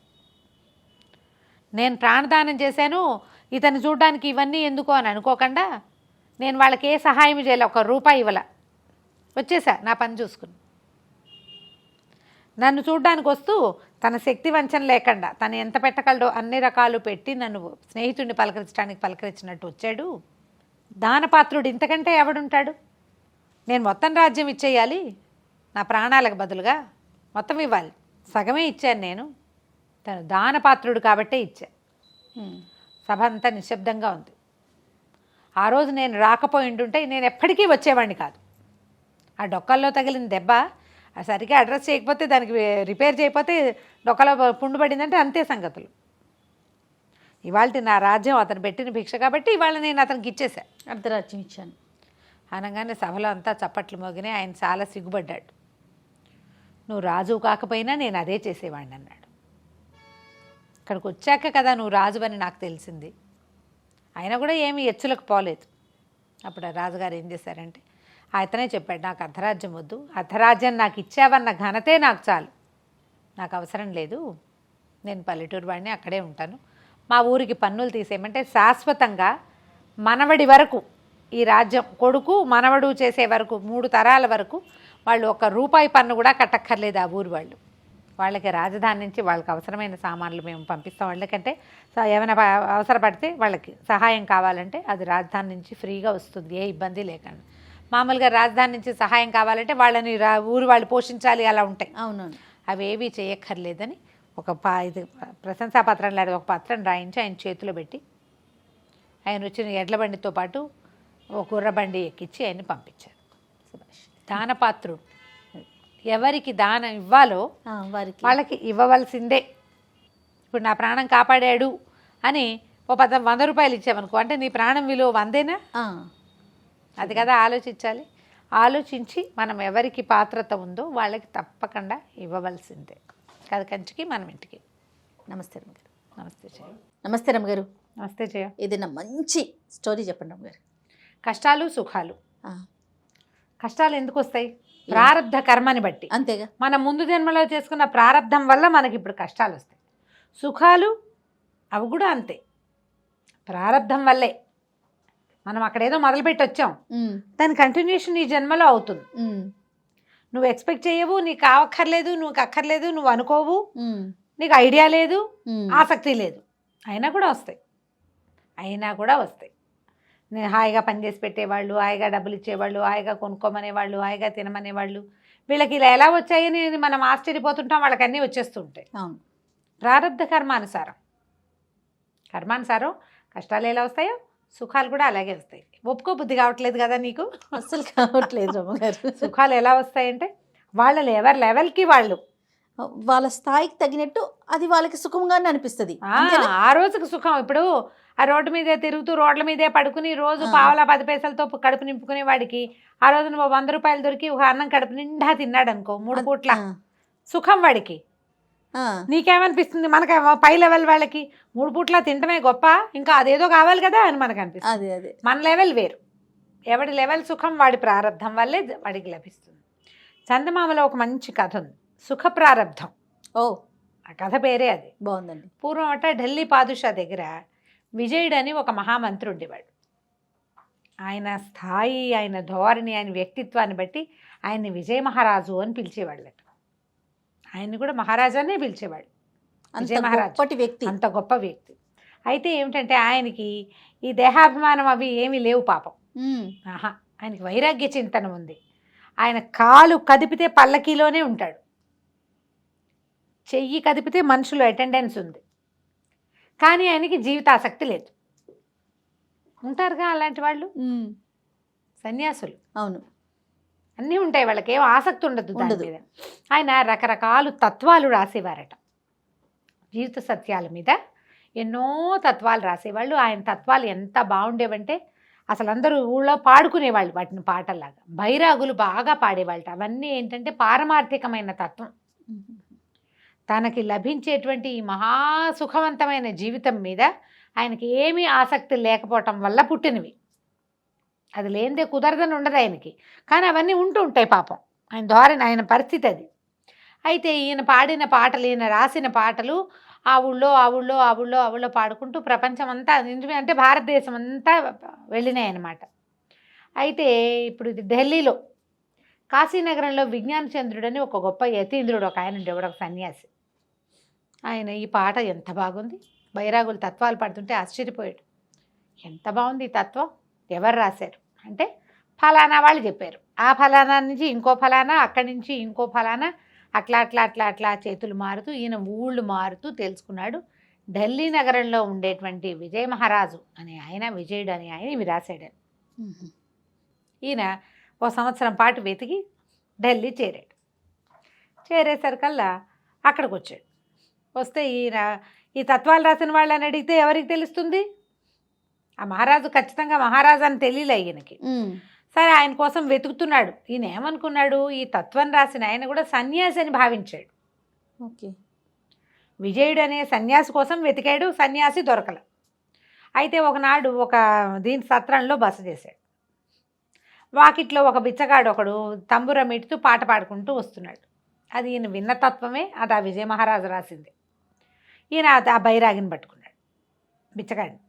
ఏరా అబ్బాయి, ఎక్కడిది ఈ పాట, ఎవరు రాశారంటే మా ఢిల్లీ మంత్రి విజయ మహారాజు రాసిన తత్వం, మేమందరం పాడుకుంటాం అన్నాడు. అనేసరికల్లా ఏమిటి మహారాజా అంటే, మహారాజు కాదండి ఆయన మంత్రి, కానీ ఆయన మేము మహారాజు అని పిలుచుకుంటాం ఈ ఊళ్ళో, ఆయనే ఇట్లాంటి అద్భుతమైన తత్వాలు రాస్తాడు, ఇవి బయటకు వస్తాయి, మా ఊరంతా పాడుకుంటామండి. ఈ ఊళ్ళోకి వచ్చిన బైరాగులు వాళ్ళు వీటిని నేర్చుకుని సన్యాసులు అక్కడ అవతల వీటిలలో కూడా, అంటే అప్పట్లో తిరిగేవాళ్ళు బైరాగి జనం. ఏముంది, తత్వాలు పాడుతూ తిరిగితే ఎవరో ఒకళ్ళు ఒక ముద్ద పెడితే ఆ ముద్ద తిని తత్వం పాడుకుంటుండే. తత్వం లోపలికి వెళ్ళే తాదాత్మ్యత కోసం పాడుకునేవాళ్ళు, భిక్షాటన కోసం పాడుకునే పాట కాదు అది. దాంతో ఈయన ఏం చేశాడు, ఆయన్ని కలవాలని వెళ్ళాడు. వెళ్తే ఇట్లా బైరాగులు, సన్యాసులు, యతీంద్రులు, యోగులు ఎవరైనా వస్తే ఆయన దర్శనం ఇచ్చేవాడు వెంటనే. వెళ్ళేసరికల్లా ఆ సభ అక్కడికి వెళ్తుంటే ఆశ్చర్యపడి, ఏమిటి ఇది, పాలరాతి మందిరం, బంగారపు ఇవి వేళ్లాడుతున్నాయి, ఏమంటారు తోరణాలే, బంగారు తోరణాలు, ఎంతమందో జనం, చల్లటి గాలి వచ్చేటువంటి పంఖాలు, సువాసనలు ఈలుతున్నటువంటి ఇవి పరదాలు, తోటలు, ఘుమఘుమలాడిపోతోంది వాతావరణం అంతా. అట్లా ఎలా ఉండాలి, సన్యాసి దగ్గర అట్లా ఉండకూడదు. ఆయన ఆశ్చర్యపోయాడు. ఈ విజ్ఞాన చంద్రుడికి లోపలికి దర్శనం ఇప్పించారు. ఈయన వెళ్ళేసరికల్ ఒక పట్టు బాలీసు మీద ఆయనట వాలి కూర్చున్నాడు, ఏదో రాసుకుంటున్నాడు. పక్కన ఒకళ్ళు వింజామర, ఒకళ్ళు ఛత్రం ఇది విసురుతున్నారు. చల్లని గాలి వచ్చే పంఖా ఊతు మీద తిరుగుతోంది అటు ఇటుగా, అంటే ఆ గదంతా చల్లగాలి వస్తుంది, ఆ చల్లదనం ఈయన మీదకి రావడానికి ఒక వింజామర విసురుతున్నారు. ఆశ్చర్యపోయాడు ఆయన. ఏమిటి నాయన ఏమిటంటే, సరే మాట్లాడుకున్నారు. వెళ్ళి పాదాల మీద పడ్డాడు. ఆ యోగిని చూడంగానే కూర్చోండి అన్నాడు. ఆయనకి అన్నీ అరేంజ్ చేశాడు. అప్పుడు ఈయన ఏమన్నాడు, నువ్వు ఇట్లా సుఖాలు అనుభవిస్తూ తత్వాలు రాయటం ఏమిటి? నేనేం చేయనండి, నాకు సుఖాలు అనుభవించాలని లేదు, కానీ నా పదవి అట్లాంటిది, నా జీవితం అట్లాంటిది, వీళ్ళంతా ఉన్నారు అంతేను, వీటి మీద ఆసక్తి లేదండి నాకు. ఏమిటో వాళ్ళు ఉన్నవారు వాళ్ళ పని వాళ్ళు చేసుకుంటూ ఉంటారు. ఈ అమ్మాయి వింజామరా, దాని జీతం పోతుంది వద్దంటే, అందుకని అది వీచుకుంటూ ఉంటుంది. వాడు పంఖా లాగేవాడు ఒకటినాడు, వాడి జీవితం పోతుంది, లాగనిస్తాను. ఇవన్నీ ఇలా మెయింటైన్ అవుతుంటాయి. అందరూ ఎవరి పని వాడు చేసుకుంటూ పోతూ ఉంటాడు. ఈయనకి టోపీ పెట్టేవాడు ఒకడు, బట్టలు మార్చేవాడు ఒకడు, చెప్పులు తొడిగేవాడు ఒకడు, వాళ్ళందరూ వాళ్ళ పనులు వాళ్ళు చేసుకుంటారు. నాకు ఆసక్తి ఉండి జరగట్లేదండి అంటే ఆయన ఏమన్నాడు, విజ్ఞాన చచ్చా నువ్వు ఇట్లా ఉండకూడదు, ఇవేవి ఉండద్దు, వీటన్నిటి వదిలిపెట్టి నాతో వచ్చేసి, వచ్చామంటే వచ్చేస్తాను అన్నాడు. నిజంగా వచ్చేస్తాం. ఆయనకి ఈ తత్వం వీడి మనసులో నుంచి వచ్చిందా రాలేదా అడుగుదామన్నది. వచ్చింది, నా మనసులో నుంచే వచ్చిందని చెప్తున్నాడు. మరి వస్తావంటే వచ్చేస్తానన్నాడు. అనగానే ఒకరోజు పొద్దున్నే తెల్లవారుజామున అన్నీ వదిలేసి ఏమీ లేకుండా కాలినడకన యోగితో సహా బయలుదేరాడు. మధ్యాహ్నం బాగా ఎండ ముదిరేదాకా నడిపించుకుంటూ తీసుకుపోయాడు. నడవగా ఒక ఎడారిలో నడుస్తున్నారు వాళ్ళు. ఢిల్లీ నుంచి బయటికి వెళ్ళాలంటే ఆ ఎడార్లు ఎండాకాలమే అది. ఎడారిలోనే నడిచారు. ఒక మర్రి చెట్టు ఉంది ఆ ఎడారిలో కొసగా. ఆయన ఏమన్నాడు, సరే నిన్ను అందరు గుర్తుపడతారేమో, నువ్వు ఈ మర్రి చెట్టు కింద కూర్చో, నేను పక్కనే ఉన్న ఊళ్ళో నుంచి ఏదైనా ఆహారం తీసుకొస్తాను, భిక్షాటం తీసుకొస్తాను అన్నాడు యోగి. ఏం తెచ్చుకోవాలి ఆ ఫుడ్డు. అప్పటిదాకా నడిచారు మధ్యాహ్నం 2 దాకా, తెల్లవారుజాము నుంచి పాపం. సరే ఈయన ఏం చేశాడు, ఆ మర్రి చెట్టు నీడని కూర్చునేసరికి కాస్త మాగన్గా కునుకు పట్టింది, కాళ్ళు జప్పు పడుకున్నాడు మట్టిలోనే. ఇంకా వస్త్రం లేదు, దుప్పటి లేదు, పరుపు లేదు, నథింగ్ డూయింగ్, ఏం లేవు కదా, ఏం తెచ్చుకోలేదు కూడా వాళ్ళు. యోగికి మాత్రం ఒక సంచి ఉంది, ఈయన దగ్గర అది కూడా లేదు. పడుకున్నాడు. పడుకుంటే ఏమైంది, నేపాల్ రాజుగారు ఆ వైపు నుంచి వస్తున్నారు. ఆయన విజయచంద్రుడిని కలవడానికి వస్తున్నాడు. పెద్ద పటాటోపంగా బోళంతా. మరి నేపాల్ నుంచి రావాలి ఢిల్లీ కంటే ఎంత పటాలను తెచ్చుకోవాలి. పటాలం మొత్తం నడుస్తుంది, సైనిక పటాలం అంతా నడుస్తుంది. బాగా ఎండెక్కిపోయింది, ఎక్కడైనా ఇది వేయండి అంటే సరే చూస్తే ఎడారిలో ఓ పెడగా కనపడిన మర్రి చెట్టు కనిపించింది. సరే మర్రి చెట్టు కింద గుడారం వేస్తామని ఆ మొత్తం పటాలం అంతా ఇటు నడిచి వచ్చింది. దగ్గరకు వచ్చి చూసేసరికల్లా ఎవరో పడుకున్నారు చెట్టు కింద, వాడు ఎవరో లేపండి అన్నారు. దగ్గరికి వెళ్ళి చూస్తే విజయ మహారాజు పడుకున్నాడు. జనాలు ఆశ్చర్యపోయారు, ఇదేమిటి మహారాజు కింద పడుకున్నాడు. నేపాల్ రాజు గారు పాలకి దిగి వచ్చి చూశాడు. నేల మీద పడుకోవటం ఏమిట్రా, పక్కలు అరేంజ్ చేయండి ఈయనకి అనగానే వాళ్ళు చక్కగా ఒక పట్టుబాలీసులు అవి వేసేశారు. దానికి ఒక ముత్యాలు అవి వేళ్లాడుతున్నాయి, చల్లగా ఉంటాయి ముత్యాలు అవి ఉండేసరికి. ఈయన పడుకుని వాడిని పడుకున్నట్టు అలాగా లేవనెత్తి మంచం మీద పడుకోబెట్టారు. పైన ఒక ఇది వేసేసారు, పందిర్ లాంటిది వేసేసారు. అక్కడి నుంచి ఒక చల్లది గుడ్డ తడిపి ఒక పక్కన పెట్టేసి దాని పంఖ ఊపటం మొదలుపెట్టారు. గాలి వస్తుంది, ఆయన నిద్రపోతూనే ఉన్నాడు. ఈ యోగి భోజనానికి వెళ్ళాడు కదా, ఈ లోపల వీళ్ళు వెయిట్ చేస్తున్నారనమాట. మిగిలిన సైనిక పటాలం అంతా ఓ పక్కన వంట మొదలు పెట్టుకున్నారు. తమరాజు గారు కూడా ఓ కుర్చీ గిర్చీ వేశారు. ఆయన కాళ్ళు చెప్పు కూర్చున్నాడు విశ్వశాంతంగా. ఆయనకి ఇంకో కుటీరం, ఈయందో పటకుటీరం, ఆయనదో పటకుటీరం వేసి పారేశారు. అటు ఊరెళ్ళి ఏదో కాస్త 4 ముద్దలు అన్నం మోసుకొచ్చిన ఆయన నడుచుకుంటూ దూరం నుంచి చూసేసరికల్లా మర్రి చెట్టు కింద పెద్ద పటాలం విడిచి కనపడింది. అవురవురా విజయ మహారాజు నాతో ఒట్టి కాళ్ళతో వచ్చినట్టు నటించాడు, ఈ పటాలం అంతా మధ్యాహ్నానికి తెమ్మనుంటాడు, చూసావా వదలలేదు, సుఖలాలసత్వం పోలా అతనికి అనుకున్నాడు అని హుటాహుటిన రైమని నడుచుకుంటూ వచ్చాడు. వచ్చి చూస్తే ఏముంది, ఎవరున్నారంటే విజయ మహారాజు ఉన్నారు, మీరెవరన్నారు. నేను అతను నాతోటే వచ్చాడన్నాడు. ఈయన లోపలికి వెళ్ళి చూస్తే ఆయన బాలిస్ మీద పడుకుని నిద్రపోతున్నాడు, పట్టు బాలిసుల మీద. ఈయన వెళ్ళి లేపాడు.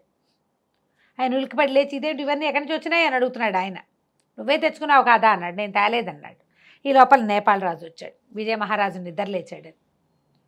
నేను ఆయన ఏం చెప్పండి, మిమ్మల్ని కలవడానికే వస్తున్నానండి, మీరు ఎండలో ఎందుకు పడుకున్నారో మాకు అర్థం కాలేదు. మా సైన్యం మీకోసం ఇవన్నీ సైనికులు సేవకులు చాలామంది వచ్చారు, మీకు ఇవి ఏర్పాటు చేశారు. ఎవ్వరూ లేకుండా మీరు ఒక్కళ్ళే ఈ అడవిలో ఇట్లా పడుకుని ఉండటం ఏమిటి, ఇట్లా ఈ ఎడారిలో ఏం జరిగింది అనగానే ఈ విజ్ఞాన చంద్రుడికి అర్థమైపోయింది. నేను ఇతనికి సుఖాల నుంచి లాక్కొచ్చి ఎండలో దిక్కుమాలిన పరిస్థితుల్లో ఏ ఒక దిక్కు లేకుండా ఉంచినా అతనికి రావాల్సిన సుఖం ఆ టైంకి అలా వచ్చేసింది వాడి ఎత్తి మీదకి. వద్దనుకున్నా కూడా, అదే కదా, కావాలనుకుని కాదు, వద్దనుకున్నా వచ్చేసింది. ఇంతే విజయచంద్రుడు అన్నాడు. విజయ మహారాజు చెప్పాడు యోగికి, విజ్ఞానచంద్రుడికి, అయ్యా నాకు అభ్యంతరం లేదు, ఇప్పుడు కూడా నేను మీతో పాటు వచ్చేయడానికి సిద్ధంగా ఉన్నా. ఆయనకి ఏదో సలహా కావాలని వచ్చాడు. సలహా చెప్పేస్తా మీ వెనకాల వస్తానండి, వెళ్ళిపోదాం మనం అడవుల్లో ఎక్కడైనా ఉందాము అన్నాడు. అంటే విజ్ఞానచంద్రుడు తెలుసుకున్నాడు, వద్దునైనా నువ్వు సుఖప్రారబ్ధుడివి, నేను అడవికి తీసుకెళ్ళినా ఏదో ఒక పటాలం వస్తుంది అక్కడికి నేను సుఖపెట్టేందుకు, నువ్వు ఇలాగే ఉండు, ఇది నిన్ను ఏనాడు వదిలిపోతుందో అప్పుడు చూద్దాం, నీకు అవసరమైతే అప్పుడు నాకు కబురు చెయ్యి, నేను నిన్ను వెంట పెట్టుకు తీసుకెళ్ళను అని చెప్పి ఆయన దారిని ఆయన వెళ్ళిపోయాడు. ఈ నేపాల్ రాజు పటాలలో 2-3 ఏనుగులు ఉన్నాయి. ఒక ఏనుగులో విజయ మహారాజుని ఎక్కించి మళ్ళీ ఢిల్లీ మహానగరానికి తీసుకెళ్ళిపోయారు. చూడండి ఇలా వస్తాయా అని అడుగుతావు నువ్వు, ఖచ్చితంగా వస్తాయి. ఎవరి లెవెల్ని బట్టి వాళ్ళకి ఎవరికి కావాల్సింది వాళ్ళకి కావాల్సినవి కాదు. ఎప్పుడు కూడా నేను చెప్తానా, రావాల్సినవి వస్తాయి, రావాల్సింది గ్యారంటీగా వస్తుంది. కథ చూడండి ఎంత బాగుందో. చాలా బాగుంది రమ్మగారు, సుఖ ప్రారంధం. అద్భుతంగా ఉంది. నమస్తే అండి. నమస్తే జయ. నమస్తే రమ్మగారు. నమస్తే జయ. రమ్మగారు, మంచి చందమామ కథ ఒకటి చెప్పండి. మామూలుగా మంత్రుల సెలక్షన్ అది ఉండేది పూర్వకాలంలో రాజుల దగ్గర. ఆ, మంత్రితోటే కదా, మంత్రాంగంతో అవును. రాజ్యాలు నడిచేవి. అవును. రాజు ఉత్తమోత్తముడైనా, ఉత్తముడు కాకపోయినా, అంత వీరాధివీరుడైనా కాకపోయినా, మంత్రి సరైన వాడైతే రాజ్యం సజావుగా వెళ్తుంది. మంత్రికే ప్లానింగ్ ఉండాలి. ఓకే.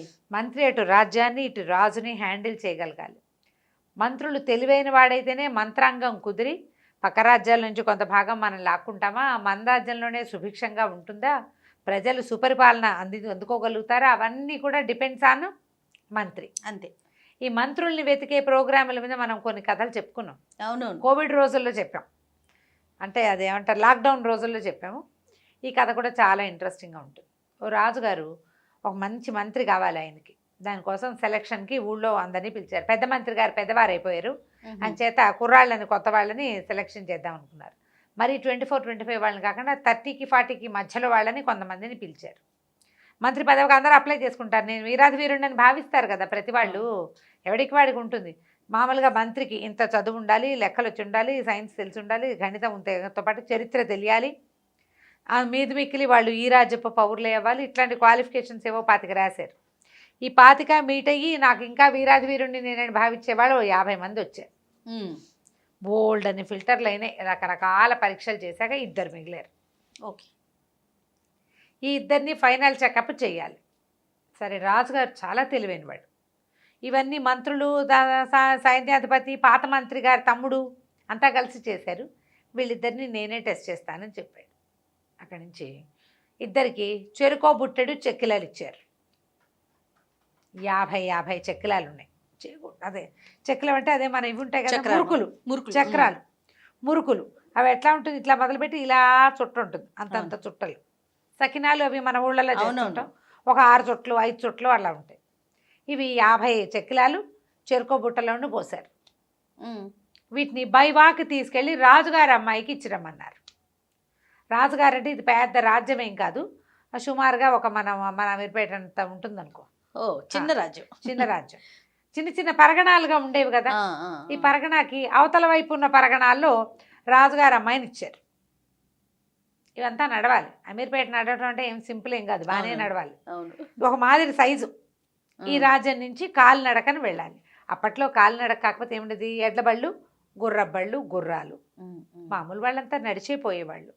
ఓ రోజు నడవాలి, ఒక సగం రోజు నడిస్తే ఆ ఊరు వస్తుంది. మధ్యలో ఏరు దాటాలి. బుట్టలు పుచ్చుకున్నారు, చేరుకోదారిన వెళ్ళారు. ఒకే రోజున పంపకుండా ఒకరోజు ఈయన్ని, మర్నాడు ఇంకో ఆయన్ని పంపించారు. మొదటి రోజున ఒక ఆయన, కొంచెం ఈయన ఏంటంటే వాళ్ళ వంశంలో అందరూ వ్యాపారాలు అవి చేసిన వాళ్ళు, కొంచెం తెలివిగలవాడుగానే కనపడుతున్నాడు. ఇంకొక ఆయన తెలివిగలవాడుగానే ఉన్నాడు, కానీ కొంచెం ఈయనంత తెలివి కాదేమో అనిపిస్తుంది. ఆయన మస్తు సాదా సీదాగా ఉన్నాడు. ఈయన వెళ్ళాడు. చెక్కిలాలు 50 చెక్కిలాలుని రాజుగారి కాగితం రాసి పెట్టారు. రాజుగారి కూతురు రాజుగారి కంటే 4 ఆకులు ఎక్కువ చదివింది. ఆవిడేం చేసింది, చెక్కిలాల బుట్ట అందుకుని లెక్క పెట్టింది. 45 ఉన్నాయి. ఇదేమిటండి 45 ఉన్నాయండి. అమ్మ మధ్యదారిలో ఆకలేసి తిన్నానమ్మా అన్నాడు. ఆవిడ ఉత్తరం రాసి పెట్టింది, 45 చెక్కిలాలే నాకు అందాయి అని. ఆయన బుట్ట పుచ్చుకుని వచ్చాడు. రాజుగారు బుట్ట చూసుకున్నారు. రెండో రోజు పొద్దున్నే రెండో ఆయన్ని పంపారు. ఈయన 50 చెక్కిలాలు పుచ్చుకున్నాడు, చక్కగా నడిచాడు, వెళ్ళాడు, యువరాణికి అప్పచెప్పాడు. ఆవిడ చెక్కిలాలు లెక్కపెట్టి 50 చెక్కిలాలు అందినాయి అని ఇచ్చింది. వీళ్ళిద్దరూ వెళ్ళింది ఒకే ఊరు, ఒకటే దూరం. బుట్ట తప్పిస్తే వీళ్ళ దగ్గర డబ్బులు లేవు, ఆహారం లేదు, ఏమీ లేదు, బై వాక్ వెళ్ళాలి. ఆయనకు ఆకలేసింది, ఈయనకి వేయలేదు ఆకలి. అక్కడి నుంచి అందులో 50 రాసి ఉన్నాయి కదా, చూశాడు ఆయన. ఏమంటే ఏమిటి మీ సమాధానం అని మొదట ఆయన్ని అడిగాడు. క్షమించాలి ప్రభు, నేను అమ్మాయి గారికే చెప్పాను, మరి బాగా ఆకలిస్తుందండి, ఓ 5 చెక్కిలాలు తిని మంచినీళ్ళు తాగానండి, ఆకలి అణిగింది, అమ్మాయి గారికి ఇచ్చేసి ఇంటికి వచ్చి భోజనం చేశానండి. దేవుడిలో వచ్చేసి రాజుగారి దేవుడిలో భోజనం చేశాడు. రెండో ఆయన్ని అడిగాడు. రెండో ఆయన, నీకు ఆకలి వేయలేదా బాబు, దారి కదా ఇంత నడక నడిచావు, ఎండ బుట్ట మోసుకెళ్ళావు, ఆకలి వేయలేదా? ఎలా ఆకలి ఆపుకున్నామండి. నేను ఎందుకు ఆపుకుంటానండి ఆకళ్ళు అవి ఆపుకోలేరండి ఎవరును. ఆకలి ఆపకూడదు అసలు. ఆకలి ఆపలేదు, తిన్నానండి అన్నాడు. ఏం తిన్నావు? చెక్కిలాలు ఇంతంత చుట్టలు కదండి, కొసలు తుంపుకుని తినేశాను. 50 చెక్కిలాలు 50గానే ఉన్నాయి. చెక్కిలాలు చుట్టూతా ఉన్నవి, అవి 8 రౌండ్లు ఉన్నాయి. ఒక్కో రౌండ్ తీస్తే ఏం తెలుస్తుంది? అదే కదా. ఆయన పిచ్చివాడు 5 తిన్నాడు, ఈయన 10 తినుంటాడు. తినేశాడు, తెలియలేదు. తెలివిగా ఇది కదా కంటికి తెలియకుండా పాపలు దిగటం. కంటికి తెలియకుండా కంటి పాప తీసేయాలంటే ఎట్లా? తీసేసాడు. సరే బాగానే ఉంది. ఇంకొక ప్లాన్, ఇది ఒక్క దాని మీదే మనం డిపెండ్ అవ్వకూడదు. మొదట ఆయన కొంచెం అమాయకుడు, నిజాయితీపరుడు. ఇప్పుడు ఈయన దగ్గర కొంచెం నిజాయితీ తక్కువగా ఉన్నట్టు అని 1% ఉంది, కానీ తెలివిగా ఉంది. 50 చెక్కలాలు ఇమ్మన్నారు, 50 చెక్కలాలో ఒకే చెక్కలలో 8 చుట్లు ఉండాలనేది నియమం కాదు కదా. కాబట్టి దీని నిజాయితీ లేదని అనడానికి కూడా వీల్లేదు. పెద్దగా అనలేం. సరే బాగానే ఉంది. ఏం చేశారు? 2 రోజులు రెస్ట్ తీసుకోండి అని 2 పూటలు ఆగాక 2 బుట్టలతోటి బూడిద ఇప్పించారు. బూడిద అక్షరాల వీళ్ళిద్దరిని తమకి పరగణాలకి బయట ఉన్నటువంటి 2 రాజ్యాలకి పంపించారు. 2 రాజ్యాలకి పంపిస్తే ఈయన బుట్ట తీసుకుని ఇటు వెళ్ళాడు, ఆయన బుట్ట తీసుకుని అటు వెళ్ళాడు. వీళ్ళకి వెళ్ళటానికి వాహనాలు అరేంజ్ చేశారు. రాజ్యాలు దాటిపోవాలి కదా. సరే ఆయన వెళ్ళి ఆ రాజుగారికి బుట్ట అందించాడు. బుట్ట అందించేసరికల్లా ఏమిటిది అని దాన్ని చూసి, ఇదేమిటి బూడిద తెచ్చావు అని అడిగాడు. ఆయనకి ఏం డౌట్ వచ్చింది? రాజుగారు ఏదో పంపిస్తే వీడది మార్చేసి బూడిద తెచ్చాడు అనుకున్నాడు. ఈయనకేం తెలుసు? మొదట ఆయనకి ఏం తెలియదు పెద్ద మనిషికి. రాజుగారు ఇచ్చింది ఇచ్చినట్టు తెచ్చేసాడు. తాటాకు బుట్టలో పోశారు, అది బూడిదని తెలిసే అవకాశమే లేదు. తాటాకు బుట్టలు ఇట్లా దగ్గరగా అల్లుతారు, దానికి ఒక చిక్కం కట్టారు, కనపడలేదు. అక్కడి నుంచి ఆయన బొట్ట ఎత్తి ఈయన నెత్తి మీద బోర్లు ఇచ్చాడు.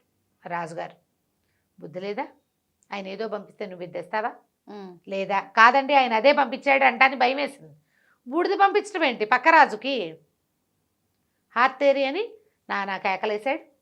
ఇంచుమించుగా తరిమి కొట్టారు. మంత్రి కావాల్సిన పెద్ద మనిషిని. దాన్ని ఎట్లా సమర్థించాలో ఆయనకి తెలియదు. వెనకొచ్చేసాడు. రెండో ఆయన ఉన్నాడు కదా, చెక్కిలాలు తింపుకున్న ఆయన. ఈయన ఏం చేశాడు? పక్క రాజ్యానికి ఇంకో రాజ్యానికి వెళ్ళాడు. బుట్ట అందించాడు. ఆయన ఇట్లా తీసి ఆ బుట్టలో చేయి పెడితే బూడిద వచ్చింది. ఆయన ఇట్లా బూడిద చూస్తున్నాడు. ఇదేమిటి అన్నాడు. ఈయన వెంటనే టక్కిన మార్చేసుకుని బుర్ర, ఓహో నిజంగానే పంపించారు, ఇప్పుడు వీడి నుంచి నాకు శాస్తి అవుతుంది ఆలోచించుకుని, రాజుగారు ఉజ్జయిని వెళ్ళొచ్చారండి, స్వామివారికి అక్కడ భస్మాభిషేకం చేస్తారు, అది ఇచ్చి ఆ భస్మాన్ని మీకు పంపించారు. ఉజ్జయినిలో భస్మాభిషేకం అంటే అది మామూలుదా? మహాకాళుడిని అర్చించిన భస్మం. ఆయన ఇట్లా తీసుకుని మొహానికి రాసుకున్నాడు. అక్కడి నుంచి సభలో ఉన్న వాళ్ళందరూ రాసుకోండిరా అందరూ అన్నాడు. ఉజ్జయిని మహాభిషేకంలో పాల్గొన్న భస్మం అది. రకరకాల అందరూ బూడిద తలా కాస్త మొహాన్ని పెట్టుకున్నారు. అంతఃపురంలోకి వెళ్ళిపోయింది. చాలా సంతోషం నాయన అని పంపించేశారు వెనక్కి. అక్కడి నుంచి ఉత్తరం రాశారు. భస్మానికి బదులుగా విలువైన వజ్రాలు రత్నాలు ఇచ్చి పంపించారు. అది పెద్ద కానుక, చాలా గొప్ప కానుక. బుట్టెడు భస్మం ఎవరిస్తారు? వెళ్ళిన వాడికే దక్కుతుంది అది. అలాంటిది ఆయన స్వయంగా అంత ప్రయాణం చేసి ఇంత బాగా పంపించాడని వెనక్కి పంపించారు. ఆ కాగితం చూసుకునే సరికల్ రాజుగారికి నవ్వొచ్చింది. ఊరిని వీడి తెలివి, మామూలుగా ఇచ్చిన బూడిదని భస్మాభిషేకం బూడిద కింద ఆ భస్మం కింద చేసేసి దానికి వజ్రాలు రత్నాభరణాలు కానుకగా తీసుకొచ్చి ఆ రాజును నాకు క్లోజ్ ఫ్రెండ్ని చేసి, మీరు చాలా గొప్ప విషయం చేశారు, మేము కాశీయాత్రకు వెళ్ళాలనుకుంటున్నాం, మా ఖర్చులతోటి రాజుగారిని కుటుంబాన్ని కూడా తీసుకెళ్లాలని భావిస్తున్నాం, ఏనుగు మీద వెళ్తాము, కాబట్టి మీ రాజుగారిని కూడా రమ్మని ఒక ఆహ్వాన పత్రిక కూడా కాశీయాత్రకి. ఎంత గొప్ప విషయం, చాలా బాగుందిగా. సరే అప్పుడు ఎవరైతే ఈ 5 ఇలా చెప్పి తన పరువును నిలబెట్టాడో ఆయన్ని మంత్రిగా పెట్టుకున్నారు. మొదట ఉన్న అమాయకుడిని జస్ట్ సహాయ మంత్రిని చేసుకున్నారు. ఓకే, ఆయన మంత్రి కాదు, కొన్ని చేయగలడు ఆయన, తెలివిగానే సరైన పనే చేస్తాడు, లెక్కలు డొక్కలు చూస్తాడు. కాబట్టి సహాయ మంత్రుల్లో ఆయన కూడా ఒకటిగా వేసుకుని తెలివిగా దీన్ని సమర్థించిన ఆయనేమో మెయిన్ మంత్రిని చేశారు. ఆ తర్వాత ఆయన యొక్క సమర్థవంతమైన మంత్రాంగంలో ఆ రాజ్యం ఎంతో గొప్పగా అభివృద్ధి చెందింది. పూర్వం ఇలా సెలెక్ట్ చేసుకునేవాళ్ళు. మనకు కూడా ఐఏఎస్లని తొలి కాలంలో అలాగే సెలెక్ట్ చేసేవాళ్ళు. కుటుంబ నేపథ్యం చూసేవాళ్ళుట. తర్వాత ఏమో పోలీస్ వెరిఫికేషను, ఊరికే సంతకం పెట్టించుకు వెళ్ళిపోవటం కాకుండా ఒక వ్యక్తి తిరిగేవట్ట వాళ్ళ వెనకాల, వీళ్ళ బిహేవియర్ అవి చూసేవాళ్ళు. అత్యున్నత పదవుల్లో ఉండేవాళ్ళని, మరి వాళ్ళ వల్లే దేశం నడిచేది కదా, అందుకని చాలా కేర్ఫుల్గా చూసేవాళ్ళు. క్రమంగా అవి తగ్గిపోతాయి కదా జయ. మన తర్వాత కాలంలో తొలి కాలంలో రాజులు మంత్రుల కాలంలో ఉండేవి. తర్వాత కాలంలో ఎవరో ఒకళ్ళని పెట్టుకుంటుండేవాళ్ళు. కాస్త వాడికి లెక్కలు తెలియాలి, కొంచెం పాలిటిక్స్ తెలియాలి, అవే చూసేవాళ్ళు. లేదా కుటుంబ పరంగా వాళ్ళ అబ్బాయి కూడా మంత్రులు అయిపోయేవాళ్ళు. క్రమంగా ఏమవుతుంది, పల్చబడిపోతుంది. అలాగే అవుతాయి కదా. అవును. ఈ కథలన్నీ మనకి ఏంటంటే తెలివిగల వ్యక్తుల్ని ఎలా ఎంపిక చేయాలి అని ఐడియా. ఎందుకు కార్పొరేట్ కంపెనీస్లో అంతే కదా, గ్రూప్ డిస్కషన్లు పెట్టి బ్రైట్గా ఉన్న క్యాండిడేట్ని సెలెక్ట్ చేసుకుంటారు. అవును. ఆ కల్చరే ఉంది కదా ఆ కల్చర్ ఇప్పటికే ఉంది. అవునండి. ఐఏఎస్లో కూడా వీళ్ళకి ఇవి అడుగుతారు క్వశ్చన్స్ ఇంటర్వ్యూస్లో. ప్రిలిమ్స్లో వచ్చాము, ఇంటర్వ్యూలో పోయిందని చెప్తారు. చాలా ప్లాన్డ్గా, చాలా తెలివిగా, మంచి డిప్లొమాటిక్గా ఉన్న వాళ్ళే గెలుపొందుతారు అక్కడ.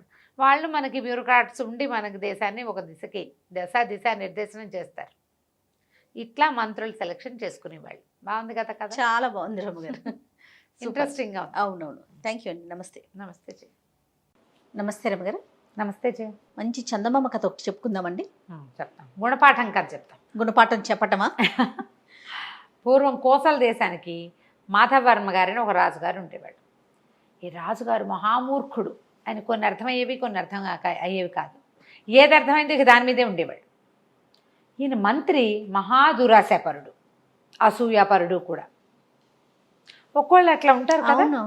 అయితే ఈ పండితులు, కవులు, గాయకులు ఎవరైనా రాజుగారి దగ్గరికి వస్తే రాజు ఏదో వాళ్ళు ప్రదర్శన చేసేవాళ్ళు, విద్యా ప్రదర్శన ఇస్తే ఈయన దానికి 100 అబ్జెక్షన్లు చెప్పేవాడు. ఆ ప్రదర్శన అయ్యాక రాజుగారు వీళ్ళకి 100 వరహాలు ఇవ్వు, 1000 వరహాలు ఇవ్వు, అది ఇవ్వు, ఇది ఇవ్వు అంటే ఇచ్చేవాడు కాదు. ఎన్ని అడ్డంకులో పెట్టేవాడు. అయినా తప్పలేదనుకో, అప్పుడు అందులో ఇంచి కొంత లాగేసి ఏ 4వ వంతో వాళ్ళకి దఖలుపరిచేవాడు. ఇచ్చేవాడు కాదు. అదొక దుష్టబుద్ధి అన్నమాట. అయితే ఇలా ఉంటూ ఉండగా చుట్టుపక్కల ప్రజలకు తెలుసు. కాకపోతే రాజుగారే బేసిక్గా కొంత మూర్ఖుడు కదా, ఎవరు చెప్తారు, ఆయన ఎప్పుడేం చేస్తాడో తెలీదు. అవును. దాంతో ఊరుకునేవాళ్ళు. అట్లా కాలం గడుస్తుంటే ఒకనాడు ఒక పండితుడు ఒక ఆయన వచ్చాడు. ఆయన చాలా చక్కటి కవిత్వం అవి చెప్పగలిగే పాండిత్యం ఉంది. దాంతోపాటు ఆయనకి కళలు, వాటి మీద విశ్లేషణ బాగా తెలుసు. ఒక్కొక్కళ్ళు చదువుకుంటారు కదా, స్వప్నశాస్త్రం అంటారు దాన్ని. అవునవును. కళ ఫలానా రకం కళ వస్తే ఏమిటి అని మనం కూడా కనుక్కుంటూ ఉంటాం. ఇలా కళ వచ్చింది, పీడకళ వచ్చింది, దేవుడు కనిపించారు, చనిపోయిన వాళ్ళు కనిపిస్తే ఎలా, అలాంటి వాటికి ఆయన సమాధానాలు చెప్పేవాడు. చాలా గట్టివాడు, అందులో మంచి పేరు.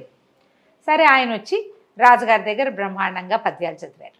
చదివేసరికి రాజు చాలా సంతోషించి, బాబ్బా ఏం పాండిత్యం అండి మీది, ఎంతో బాగుంది అని మంత్రి ఈయనకి 100 వరహాలు ఇవ్వమని, బంగారు వరహాలు ఇవ్వమని చెప్పాడు. చెప్పేసరికి మంత్రి అన్నాడు, ఏముందండి ఇందులో, ఈ పద్యాలన్నీ పాతవేను, మా నాన్నగారు కూడా ఇలాంటి కవిత్వమే రాసేవాళ్ళు, మా నాన్న గొప్ప కవి, మీకు తెలుసు కదా, మంత్రి గారు తండ్రి గారు గొప్ప పండితుడు, కవి, ఆయన చాలా పద్యాలు రాశారు. మా నాన్న చెప్పిన పద్యాల్లాగానే ఉన్నాయి, ఏముంది కొత్త ఇందులో.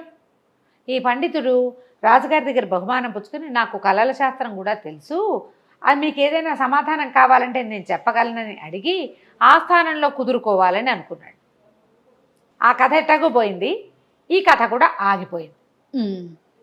100 బంగారు నాణ్యాలకి 10 కూడా చేతిలో పడేలాగా లేవు. ఆయన చాలా దూరం నుంచి కష్టపడి అప్పు చేసుకుని మరీ పాపం ఇక్కడికి వచ్చాడు. అప్పుగానే ఉంది. ఇక్కడ ఈయన చెప్పిన కవిత్వం పాత కవిత్వము, కాపీ కవిత్వము అయిపోయింది. దాంతో ఆయన చాలా హతాశుడైపోయాడు. రాజు ఏం చెప్పబోయినా ఆ మంత్రి గారు వినలా. ఈయన ఏమనుకున్నాడు, ఇట్లా కాదు, వీడితోటి దిగాలుగా తల వేళ్లాడేసుకుని బయటకు వచ్చాడు. ఎవరిని కలిస్తే వాళ్ళ ఆ మంత్రి, ఆయన అంతేనండి, ఇంకో పెద్ద మంత్రి గారు అట్లాగే చేస్తాడు, ఇలాగే ఉన్నాడు, ఫలానా అప్పుడెప్పుడు ఇలా చేశాడు, ఫలానా ఇప్పుడెప్పుడు ఇట్లా చేశాడు, మా మేనమామని తెస్తే ఆయన ఎంత అవమానించాడు, జ్యోతిష్కులను అంతే, కవులను అంతే, గాయకులను అంతే, పండితులను అంతే, సాముగరిడీలు ఆడేవాళ్ళు, వాళ్ళు ఇదంతా గరిడి అంతా ఆడేశాక 1 గంట అయిపోయిన తర్వాత ఇలాంటివి మా చిన్నప్పుడు చాలా చూసాం, ఇందులో కొత్త ఏముంది, దీనికి డబ్బెందుకు అంటాడు. డబ్బే రానివ్వడు. ఇంతేనంటే ఈయన చాలా దిగులుగా ఉండిపోయాడు. ఒక సత్రంలో దిగాడు.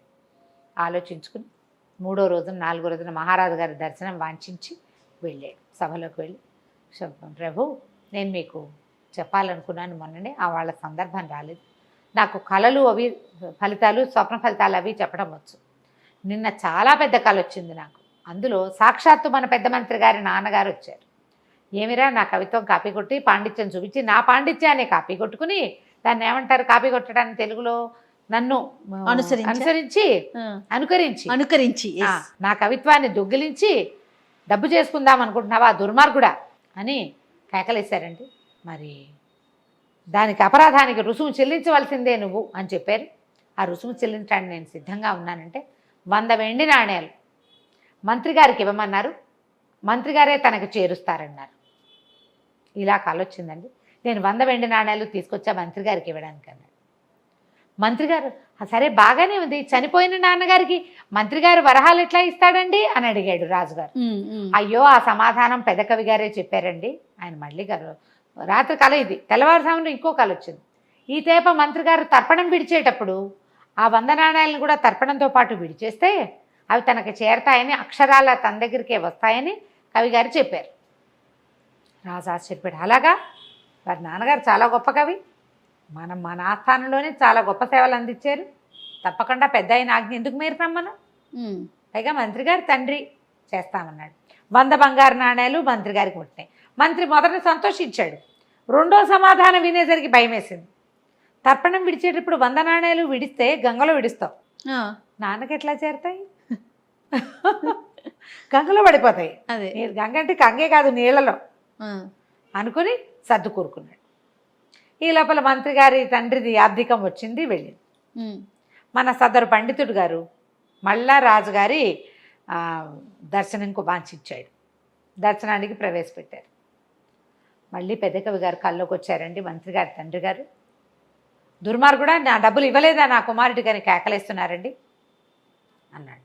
రాజు ఆశ్చర్యపడి, అదేమిటి ఆ రోజే ఇచ్చావు కదా సభలో అందరూ చూస్తుండగా, ఏమండి మంత్రి గారు మీ నాన్నగారి తర్పణాలు విడవలేదంటే విడిచాను ప్రభు అన్నాడు.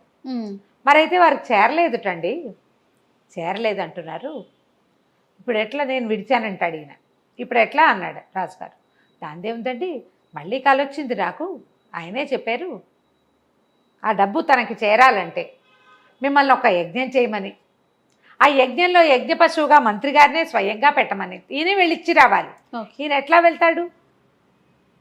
ఈయన వెళ్ళాలంటే ఇట్లా వెళ్ళాలి. అప్పుడు మరణించి చంపేసాం మంత్రి గారిని, చచ్చిపోమందాం, ఆయన నాన్న దగ్గరికే వెళ్తాడని గ్యారంటీ లేదు. అందుకని కవి గారు పండితుడు కదా, పెద్ద మంత్రి గారి తండ్రి మహాపండితుడు, ఆయన అందుకని ఏం చెప్పాడంటే దానికి ఒక విధానం ఉంది. యజ్ఞం చేయాలి రాజుగారు ఒకటి, అందులో యజ్ఞ పశువు అని ఒక పశువుని సెలెక్ట్ చేస్తారు, ఒక మేకని, ఒక గొర్రెనో, ఒక పశువు లేదా మన మేక కాబట్టి దున్నపోతు, అశ్వమేధం చేసినప్పుడు అశ్వం అలా పెడతారు కదా. యజ్ఞ పశువుగా ఏమో మంత్రి గారిని పెట్టుకోమన్నారు. మంత్రి గారి చేతిలో కనుక డబ్బులు పెట్టి పంపిస్తే వారికి లభిస్తుందిట అనగానే రాజుగారు ఒప్పుకున్నాడు. మంత్రి హతాశుడైపోయాడు. అయ్యో బాబోయ్, ఇంకేమైనా ఉంది? యజ్ఞ పశువుగా చేయటం అంటే ఏమిటి? ఊరికే ఏదో కూర్చోబెట్టడం కాదు, అంతేనా? పోయి రావాల్సిందే. ఈ పోయి రావాలంటే ఏం చేస్తారు? యూపస్తంభం అని ఒక స్తంభం పెడతారు. ఈ యూపస్తంభాల ప్రస్తావన కాళిదాసు కావ్యాల్లో కనపడుతుంటుంది, పాత కావ్యాల్లో మహాభారతం లాంటి చోట కూడా కనిపిస్తుంది. ఒక స్తంభం పాతి పశువుని దాన్ని కట్టేస్తారు మంత్రపూతంగా. 9 రోజుల పాటు హోమం చేయాలి. 9 రోజులు ఈ పశువు ఇక్కడే ఉంటుంది. ఇప్పుడు పశువు ఎవరు మనకి? సదరు మంత్రి గారు. ఈయన అక్కడ కట్టేయాలి. 9 రోజులు యూపస్తంభానికి కట్టేసి ఉండటం తలుచుకోగానే కాళ్ళు గచ్చగచ్చగచ్చగా వణికిపోవటం మొదలుపెట్టి భయం వేస్తోంది. ఏం చేయాలో తెలియలా. కాళ్ళ వేళ్ళ పడ్డా లాభం లేదు. మంత్రి రాజుగారు ఒప్పుకోడు. ఎందుకంటే తండ్రి గారు కవిత్వం తండ్రి లాంటిది అంటే ఒప్పుకున్నాడు. తండ్రి కల్లోకి వచ్చాడు అంటే ఒప్పుకున్నాడు. 100 వరహాలు తర్పణం అంటే ఒప్పుకున్నాడు. మరి ఇవన్నీ నమ్మినప్పుడు తండ్రి కల్లో కనబడి యజ్ఞం చేయమన్నాడు అనే విషయం కాదంటే ఎలా కుదురుతుంది? కుదరదు కదా. అందుకని ఏం చేశారు? యజ్ఞం స్టార్ట్ చేశారు. యజ్ఞం చేద్దాం, పెద్ద పండితుడు, ఆయన ఒక పండితుడు, గొప్ప కవి, ఆయన చెప్పినట్టు చేసేయాలి. ఇహ యజ్ఞ పశువుగా ఈయన కట్టారు. ఈయనకి పసుపచ్చ బట్టలు కట్టారు, పసుపులో తడిపిన బట్టలు కట్టి మెళ్ళో 2 వేపాండాలు వేలాడేసి చెట్టుకేసి దీపస్తంభానికి వేసి కట్టేశారు. ఇలా దిపో 3వ రోజు గడిచేసరికి హోమాలు జరిగిపోతున్నాయి. యజ్ఞానికి యజ్ఞం. ఈయన నోరెత్తలేడు. వాళ్ళు ఉనికిపోవటం మొదలుపెట్టే చచ్చిపోయాను అనుకున్నాడు 3వ రోజుకి. ఆ వాళ్ళు వీళ్ళు ఉంటే వరి ఆ పండితుడిని నా దగ్గర పిలవండిరా అని బతిమలాడుకుని, బాబు నీకు దండం పెడతాను, నన్ను క్షమించు, పొరపాటు చేశాను, నీ పద్యాలు చాలా గొప్పవి, మా నాన్న పద్యాలు కూడా అలాంటివే కానీ ఆ పద్యాలు కావు, నన్ను క్షమించు, నన్ను వదిలిపెట్టేసంటే ఒప్పుకోలే ఇక పండితుడు. అట్లా ఎట్లా వదిలిపెడతామండి? మీరు ఎంతమంది ఉసురు పోసుకున్నారో, ఎంతమంది మీ వల్ల ఏ ధన సహాయము లభించక ఈ ఊళ్ళో పడి చచ్చిపోయిన వాళ్ళు ఎంతమందో, లేచక్కపోయిన వాళ్ళు ఎంతమందో, వాళ్ళందరి ఉసురు తగలాల్సిందే కాదు మీకు. కవిత్వం చెప్పి పోనీ 100 వరహాలు ఇమ్మన్నాడు, 50 అయినా ఇవ్వకూడదా? దానికోసం ఇంత దూరం వస్తే ఇచ్చే రాజుకున్నప్పుడు నీకేంటి బాధ? నీ అసూయ వల్ల కదా. నువ్వు బాగా దెబ్బ ఇంకో 2 రోజులు నువ్వు కట్టేసి ఉంటే నీకు బుద్ధి వస్తుంది అంటే కాళ్ళ బెళ్ళ పడిపోయాడు మంత్రి పండితుడు. నన్ను వదిలిపెట్టేసి అంటే ఇంకో 2 రోజులు గడవనిచ్చి 5వ రోజున మహారాజా మళ్ళీ కలొచ్చిందండి, ఈ 5 రోజుల యజ్ఞాలకి మీరు వేసిన దక్షిణంతా మన మధ్యమంత్రి గారి తండ్రి గారైన కవి గారికి అందిద్దట. ఇక యజ్ఞం ఆపు చేయమని, యజ్ఞ పశువుని వదిలేయమని ఆయన చెప్పారు కళ్ళు అనగానే మహారాజు అన్నాడు, అలాగే ఆయన ఎలా ఆజ్ఞాపిస్తే ఎట్లా 5 హోమాలు చాలనుకుంటే 5వ రోజు హోమాలకి పూర్ణాహుతి వేసేసి ఏదో ఒక గుమ్మడికాయ అవి ఇవి వేసి పూర్ణాహుతి చేసి దండం పెట్టేశారు. ఈ యూపస్తంభాన్ని కట్టేసిన పెద్ద మంత్రి గారిని విడుదల చేశారు. 1 నెల 2 నెలలకి మనిషి అయ్యి 5 రోజులు తిండి తిప్పలు లేవు కదా, బతుకు జీవుడా అనుకుంటూ ఆ తర్వాత ఎప్పుడూ కూడా ఈ కవిగాయక పండిత పోషణకి అడ్డం పడేవాడే కాదు. అతని పద్ధతి మార్చుకున్నాడు అనమాట. గుణపాఠాలు ఇలా చెప్పాలి. ఎంత అద్భుతంగా ఉందో. అలా కట్టేయలేకపోయినా కనీసం అదే కదా రమ్మగారు, కట్ చేసేయాలి, కట్ చేయాలి ఎప్పటికప్పుడు ఎక్కడికక్కడ. కట్ చేస్తేనే బుద్ధి వస్తుంది. బాగుంది కదా. చాలా బాగుంది రమ్మగారు. నమస్తే. నమస్తే.